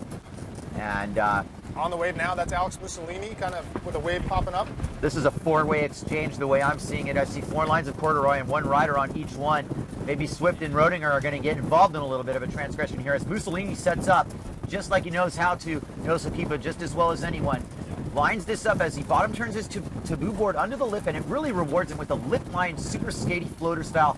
And Mussolini does exactly what you should do in that situation. Just hit the whitewater again. The wave didn't give it to you, so what? And as predicted, Rodinger fends off Swift as KP on the low section does his lazy man one-handed air. Rodinger is now 1 snap into an absolute gem of a wave, and he does his trademark massive aerial. And that was really classic Barrett. You know, you're going to see him do this all winter long. He's going to hit huge waves and do that floating aerial. No need for tricks. He's not afraid of that section. It's cool to see. I mean, Bant's not the biggest guy, but there is no lip that'll come through that Bant is not willing to hit. That is very true, and he's proved it again and again. Meanwhile, Robbie Swift, after kind of getting fended off maybe a wave he wanted, now is on the wave that he's on. He might be getting rewarded for this one. Kind of looked like a nice little line there for a second, but it didn't really wall up. And you know, so much is in wave decision here, wave choice. If you don't have a wave that will line up and steep up, it's really hard to get that end bowl maneuver. So we saw a little bit earlier on there with Robbie and Bant getting into a little bit of a jousting match, trying to position to get onto the wave. Bant had position. He was in the right spot, and he was able to get a really big score off that last wave. I'm really going to talk about Kevin Pritchard here and positioning overall, and it's just a total testimony here. He's out. He looks like he's sailing lanes. He's forcing himself to stay on the point waves. He's not even going to allow himself to be tempted by going up top. Well, tell us a little bit about the difference between the point waves and the green tree waves. It's a swell direction consideration, Jason, and really my favorite Hokipa days are these green tree right stays that feel all the way down to the point, 1 wave, 8 bottom turns and everything in between. That's not doing it today, but guys are setting up there. When it's more north-northwest, that classic swell direction sets up for that section. When it's a little more west like it is today, the swell fans in at a more closed out angle, and it hits the reef, giving you less opportunity to get multiple turns down the line. Still a target rich environment for these guys. If any semblance of a multi-turn wave is going to come in, it's going to come in at the point. And that's the fundamental difference, is that when the point sets up like this, it's the only chance you're going to get to actually link up multiple turns. And Kevin Pritchard is displaying the knowledge of this very adequately. Well, and we've seen that time and time again with the judges' scores. A big maneuver can get you a really good score, but if you don't link it up with another couple turns, you're not going to get up into that 7-point range. So right now we have some standings for heat number 9A. Yes. Currently in first place, that's US 3, Kevin Pritchard. Second place, Alex Mussolini. Third, Bant Rodiger. Fourth, Robbie Swift. We're definitely looking for a score to be updated. Bant's giant aerial wave probably was not scored. Here comes Alex Mussolini giving it a bottom turn lift. There's a check turn before the actual bottom turn, and that put him down low in the wave. And case in point, didn't make the wave. And he's probably pretty baffled that it didn't. That thing looked like it was going to line up great. I have results from the last heat of round 1. And in first place is Josh Angulo. And I have Francisco Goya pulling into second. Good for Goya. And well done by him. In third place, we give a We have Masa Motohashi and fourth place Coster, probably not by much. We're gonna get a check on the scores. Okay, on we're the going to last get a one. check on that last I one. mean, that big Ford off the lip. I'm hard to being believe. informed. So if it's official, it's official. We will confirm those results. Obviously, it hinges on a lot. I can read little blurry pens, but if we want to make it official, so we have Philip in fourth, Masahiro Motohashi in third, Goya in second, and Angulo in first. And if someone corrects me, that's what it's going to be. Meanwhile, infamous KP on the outside, US 3. Originally hailing from Bakersfield, California, Kevin Pritchard is now on the downtown train, and he's going to make a point of making every wave, but he's also going to make sure that he doesn't really overdo it. Smart move by KP, who is in the lead here, whether he knows it or not. And that is a good point, Jace. If he knew he was in the lead, well, let's just say he would have done exactly what he just did. He'd have kicked out of a low-scoring wave, get back out there and fight for position with the big guys. Speaking of catching a wave, here comes Brent Rodiger. Got himself a little line out the back. You've got a little position battle between Alex Mussolini and Swift and Mussolini are getting into it here. And I'm going to just take you through the whole thing. Here comes Baron Rodinger on the inside wave. Winding up for what's going to be a talk on the pink. He makes it like a video game. That was video game accuracy, you guys. I couldn't have ever been able to do that on a video game like he did in real life. Now, Swift and Mussolini with their little tussle, split peaks. And Mussolini goes for a gigantic goiter. Somewhat out of frustration, somewhat out of just plain going for it. Swifty goes for a pretty wet 360. That's a no-make. Oh my goodness, Baron Rodinger on the full speed video game level. he was 10 feet above. Goiter with so much rotational momentum that he spun that thing and landed high in the lip, made the drop. And the world is watching you guys, and Baron Rodinger serves notice that he is capable of beating anybody, anytime at Ho'okipa Beach Park. Well, and he's I'm not already- going to say anywhere yet, Jace. Anybody, anytime at a Ho'okipa Beach Park, Baron can take you down. I'll go with that. And he's already won the AWT title, won the event last week, got himself into the main event here at the JP Aloha Classic 2013, presented by JP, the right stuff, radical action. This is Ho'okipa Beach Park at its finest. Got a stacked team. We just had our moment there. Barrett really rotated that thing down. You really got to think about this in the scope of what this means in the heat. And what this means in the heat is that Barrett's now taking the lead with the patience that he had to import that. That's the best thing Barrett's got going for him. He's a patient guy. He's calculated. He knows when to do what he needs to do, and that was right there. He's like, okay, I've got this spring, bing, bing, bing, bing, video game. Well, and he's got two big scores, 2 sevens. I mean, that's solid for a heat like this. Yes, it is. KP has to be feeling heat from Alex Mussolini. That's where this battle is right now. Swift either got a penalty on interference or doesn't have his score from his 360 yet. But Swift has basically got the foot on him right now, for better or worse. And here comes Kevin Pritchard. Now it's setting up at Green Trees. These waves are finally starting to break up here and give people a chance. Kevin puts his bottom turn down, puts his foot down. Mussolini's behind him. This is the battle for second and third, guys. Make no mistake. And we're seeing it right here. Kevin into his last turn salvo. Doesn't have an ending move to make. Mussolini upwind of him. Really clean canvas here. This is skate park material. He's going to have to highline it, and he's going to have to get himself up and over that lip, and he does exactly that. Does he have a final maneuver to you? Not exactly. But I probably might give that one to Alex if I was thinking about precision, speed of ride. Where are you at? Where are you at with that? Those are not going to be the scores that they need right there. You see Kevin's getting back into position. He's going to ride this wave back upwind. He's kind of letting it roll up underneath him.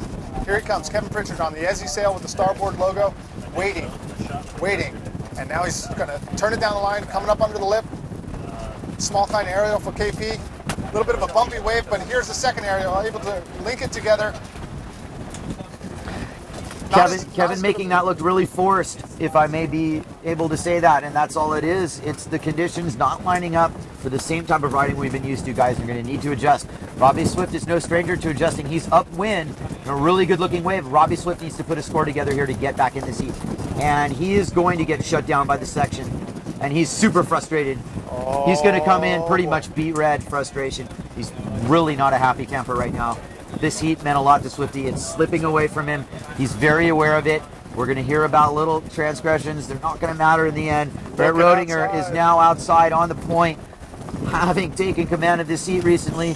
Now he's putting his foot down. Barrett Rodinger putting his foot down means he's bottom turning under a classical keep wave. Lets the lift float under him. All of these would be cover shots if you stilled it. And here he goes under the point for the final aerial. Why not do the final section? One-handed in front of Swifty. And why don't you just claim it? No, don't claim it, Barrett. Okay, fine. No, that wasn't something he... Yes, thank you. Thank you, Barrett. I told you to claim it. You can claim it. Just took you a while, that's all. All right, and as Kai destroys his microphone, it's been a flurry of action here. Oh, difficult penalty box hit down on the end there for Robbie Swift. Robbie's having a little bit of a shocker of a heat, and he just got brutalized on the end bowl there. Big whitewater mound came and gobbled him up. So what did I tell you, Jace? It doesn't matter who you are. Coquipa will serve you no matter what, randomly, actually. And that's the X factor here. You're not in control of this place. You're going along the flow. A really good example is Barrett Rodinger, who took his time to blend into this environment and pick his shots, and he just fired off some rounds. I think there's a couple of guys with bullet holes in him out there, guys. Well, and he's serving notice to the rest of the field. He's definitely going to be somebody to watch for the rest of the heat bracket. Here comes Kevin Pritchard. Kevin Pritchard's got his shotgun out, and he is definitely going to go to town. Upwind on this peak. Jace, take me through the rest. Oh, big bottom turn KP. Here he comes up off the top. Kind of getting a new line, looking for the aerial section. Here it is. Big aerial clearing the section. Kevin Pritchard got another spot for another turn at the end if he's quick about it. Big rail turn for Kevin. That's a score for him. Super well done, Kevin Pritchard. Back to his usual business, and that is that he might have ventured a little upwind as Mussolini pearls, unfortunately for him. Kevin's been really well tuned in this environment. He's going to very good lengths to make sure, if you want to use a term, he connects the dots. Well, that was another wave for Kevin that's possibly not going to give him this huge score that he needs. Huge being over 7 points anyway. Well, it could be close. He's going to make a challenge here. What he's going to do is he's going to up the ante, give himself a chance to just claw ahead of Rodinger. This heat's got 2.5 minutes left in it.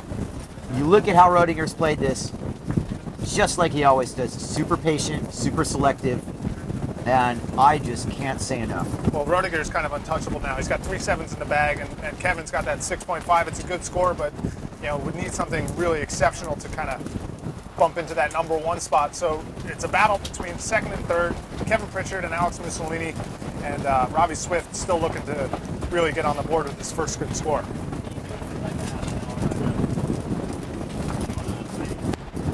If you take a look at the wide shot here, we've got a real big current line making its way out. It's a classic Coquipa setup with that big current working its way through the end bowl. It makes it really difficult down there, where if you don't choose the right wave, you're going to get a real lumpy one. So here comes Kevin Pritchard. We're looking to see if this one's going to line up for him. This is a Kevin Pritchard, Robbie Swift exchange, and Swift, for all his hardship he's gone through this heat, he's going to get a chance with a minute and a half left. Kind of a lesser way for Pritchard. He aims down for the point, now gets under the lip. He's going to get a tweak there, kind of a half tweak there. Good for him. Robbie Swift, upwind, hooks it around on really beautiful Coquipa wave. He's going to go for broke here, Kai. This is definitely Swift going for broke here. We've got something winding up. It's a goiter and a nicely rotated one, and if he can pull it out, which he still can and still might, oh, his feet are out of he the straps. still can. And it's not going to be a bad score. It just wasn't the make that he wanted. It might have put him into second. This one's going to score for Traverse. Mussolini. Mussolini sticks the top, hooks in, goes, what just happened? What just happened was that you dealt with Coquipa, and Coquipa dealt with you. And you get dealt with out here. And there's really no two ways about it. There's current, wind gusts, little bumps. This place is throwing the field at you. I don't think it's an easy day. Tell you personally, it is not easy out there. Guys who are making it look good are definitely skilled at throwing it to the level where they can adapt to the conditions. Barrett Rodinger has done that. He's taken command. Absolutely, with 20 seconds left, he's going to win this heat. And there you have it. Really furious heat here. We've got coming up in the next heat, Marsilio Brown, Morgan Neuro, Graham Ezzy, and Francisco Goya coming up in heat number 10. And we're going to commercial break. Be right back.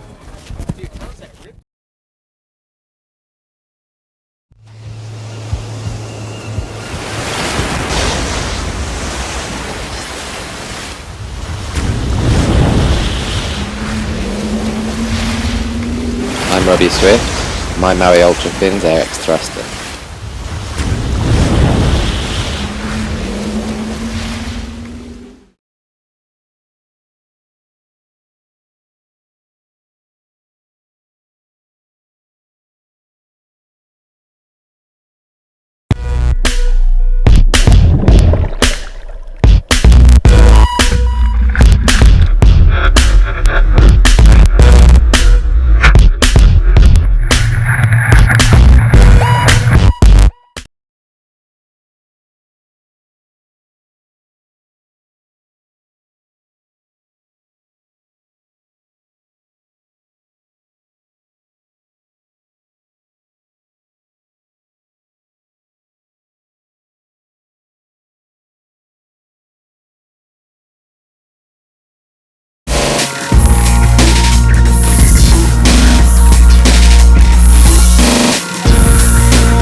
To the 2013 JP Aloha Classic. Hokipa is firing, and we are watching some great action. The JP Aloha Classic is a 30,000 euro prize event, with the top male getting around 6,000 euros for his efforts. The horn has just gone off, and here comes Graham Ezzy riding on the Ezzy sail. Nice, beautiful taka goiter off the lip, excuse me, but he gets absolutely blown up on the landing. Graham Ezzy with a beautiful looking spot there. Had a great rotation, totally vertical, but kind of detonating on landing. It's been a beautiful day here. I've been getting some great texts from JP himself, Jason Polkow. He's in the airport. He says, I'm in the airport in Perth waiting for my flight to Mauritius. Great sailing by Barzinho. He's looking really good. He says the conditions look great. I wish I was there. That's Jason Polkow. You can tell that he's gutted, absolutely gutted to not be in this contest. We wish you were here too, JP, and also you go rip it up over there in Mauritius, buddy. Do us proud. We like what we were doing out there with the extreme swell chasing, bud. And thank you for sponsoring this event, because it's come through, pal. Thank you. So we should give you guys an update on some of the people that have advanced out of the last heats. Advancing out of the final heat of round one, that was Josh Angulo in first place. Second place is Francisco Goya.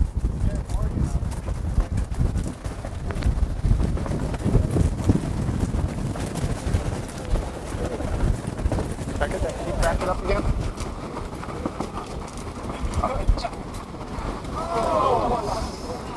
Morgan Naruel with the one-handed, one-footed air attempt.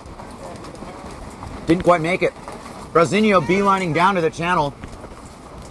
And before he gets to the channel, H. Poco offers him a couple lip hitting opportunities, which he hits with the open clue kind of approach, playing it relatively contest safe and savvy. Smart is what it's called.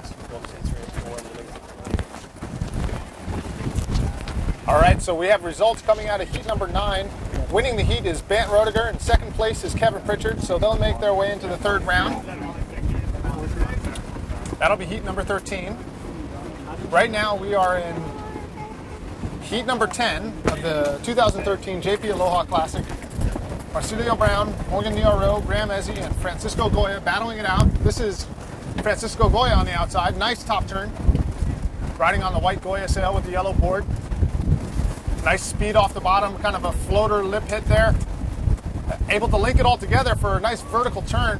That was one of the 3 turn waves that we've seen coming out of Green Trees. Not your normal sort of wave there. They were all late hits, and it seemed that Francisco kind of timed that actually super well. That was the way that wave really wanted to be ridden, it looked like.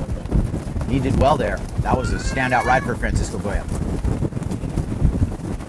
Been great action in the last couple of heats. It's been No easy heats, as you'll always have with a PWA event.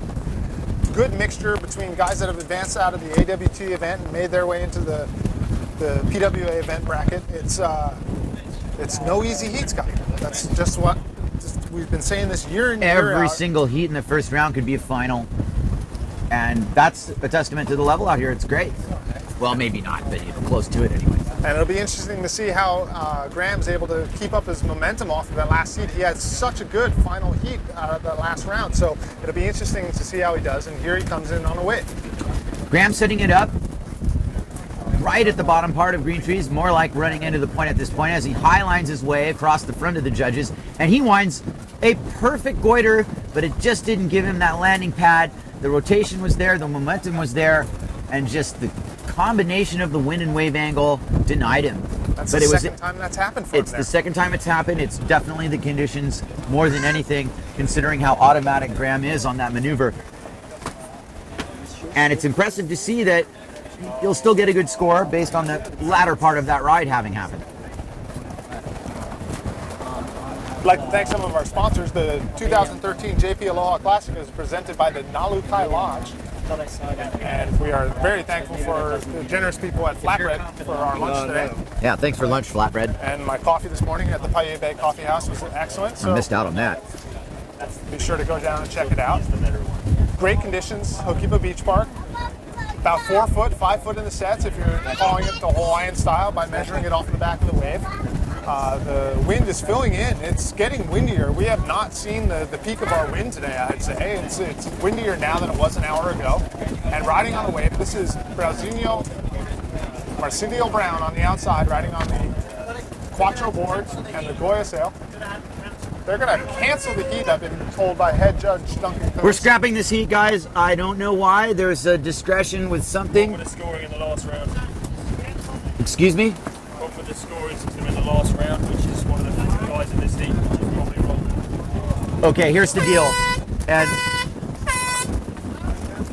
PWA, being who they are, definitely want to do this right. Something wasn't right, and this is what Rich Page just told me. There was something wrong with the scoring in the last round. That means that somebody who's in this heat or one of the prior heats isn't. It might be Goya. It might be Goya, and we're going to get to the bottom of it. Because if you remember, out of that heat between Angulo, Goya, and Koster, Koster, they're giving fourth in that heat. And then we were talking about Danelle and Goya, if I'm not mistaken. oh yeah, you're right. No, that's not correct. We'll get to the bottom of it here. We've got The jammer, it was the jammer, Goya. We'll see exactly what happened. This has been addressed. We are taking a break. I almost feel like going sailing. We're going to go to a commercial break. Maybe you have enough time. Roger that.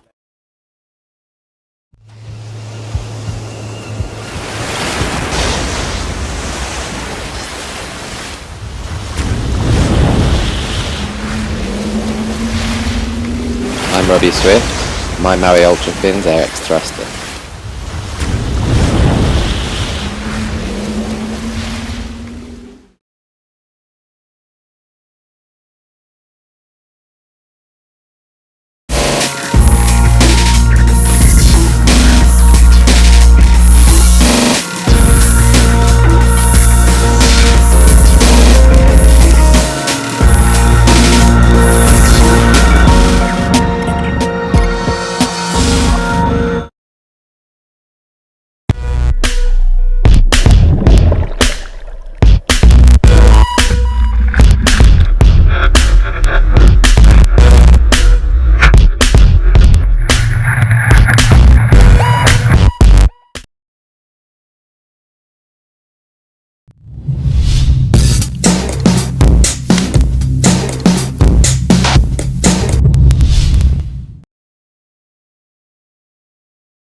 I'm Flo Jung.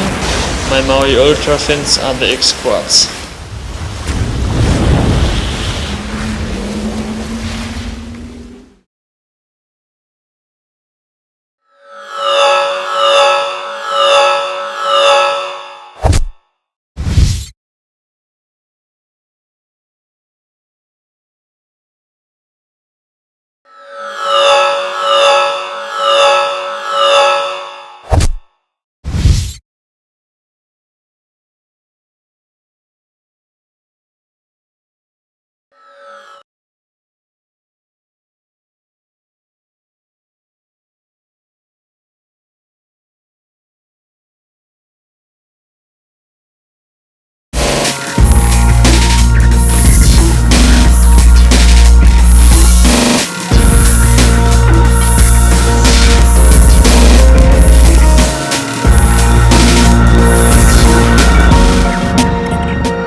Welcome back to the 2013 JP Aloha Classic. JP, the right stuff for radical action. We're here at Hokipa Beach Park on the island of Maui, and we're kind of sorting out a little bit of a mix-up. Apparently the computer didn't score one of the waves of Motohashi out of heat number 8, and so we're going to have a switch here. Heat number 10, Marsilio Brown, Morgan Nyoro, Graham Ezzi, and the fourth competitor is going to be Motohashi. So Motohashi is going to advance out of the first round and make it into the second, and he's going to join in with Grazinho, Nyoro, and Ezzi. We've got a little bit of a break in the action while the competitors are allowed to regroup, get back to the beach, reset their clocks, and be ready for this heat. So currently the postponement flag is up, and we are waiting for a restart in the action. It's been furious here, to say the least, at Hokipa Beach Park. Been seeing great action, been seeing the top level maneuvers, been seeing goiters, takas, even a forward off the lip from Phil Koster, which didn't advance him through that heat. So if you remember heat number 8, there was that great forward off the lip by Phil Koster, still ended up in 4th place. The new result, or the result that should have happened in the first place, was Angulo first place and Motohashi in second. So that would have been the last heat of the first round. And now we've already had one heat out of the second round with Pritchard and Rodiger advancing. But heat number 10 will be redone and restarted. And Marsilio Brown, Morgan Nyoro, Graham Ezzi will battle it out with Motohashi. Coming up after that, heat number 11 will be Angulo, Denel, Cyber, and Huban. And the last heat of the second round will be Guiol, Pritchard, Sadie, and Farrow. So we're making our way through the second round of the 2013 JP Aloha Classic, and there are no easy heats. So you go power, Chris? Yeah. The judges are giving our competitors an 18-minute heat. Best 2 waves are counting, and best 2 guys advance. If you're lucky enough to come to Maui and to spend a little bit of time, you should definitely go down and check out Adventure Sports Maui, as they are the place to find the JP boards that we have been talking about all day today. Adventure Sports Maui. Go down and check them out in Kahului on the island of Maui. Beautiful day, plenty of wind. Like I was telling you with my cohort, Kai Kachadorian, the winds are better now than they were an hour ago. The waves have gotten a little bit tricky. The waves that used to come down all the way through green trees and open up all the way to the end bowl are no longer doing that by and large. And a lot of that has to do with the huge current line that's happening and running out through the downwind portion of Hokipa Bay. If you look at the wide shot, you'll see a set peaking up, kind of on the lanes end of things, left side of your screen.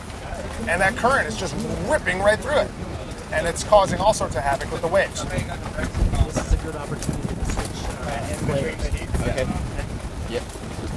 Switch video. We're going to go back to commercial break here in a couple seconds, and we're going to switch our video players, so you guys will have a chance to refresh your browsers and watch some more action here at the 2013 JP Aloha Classic. We'll be right back.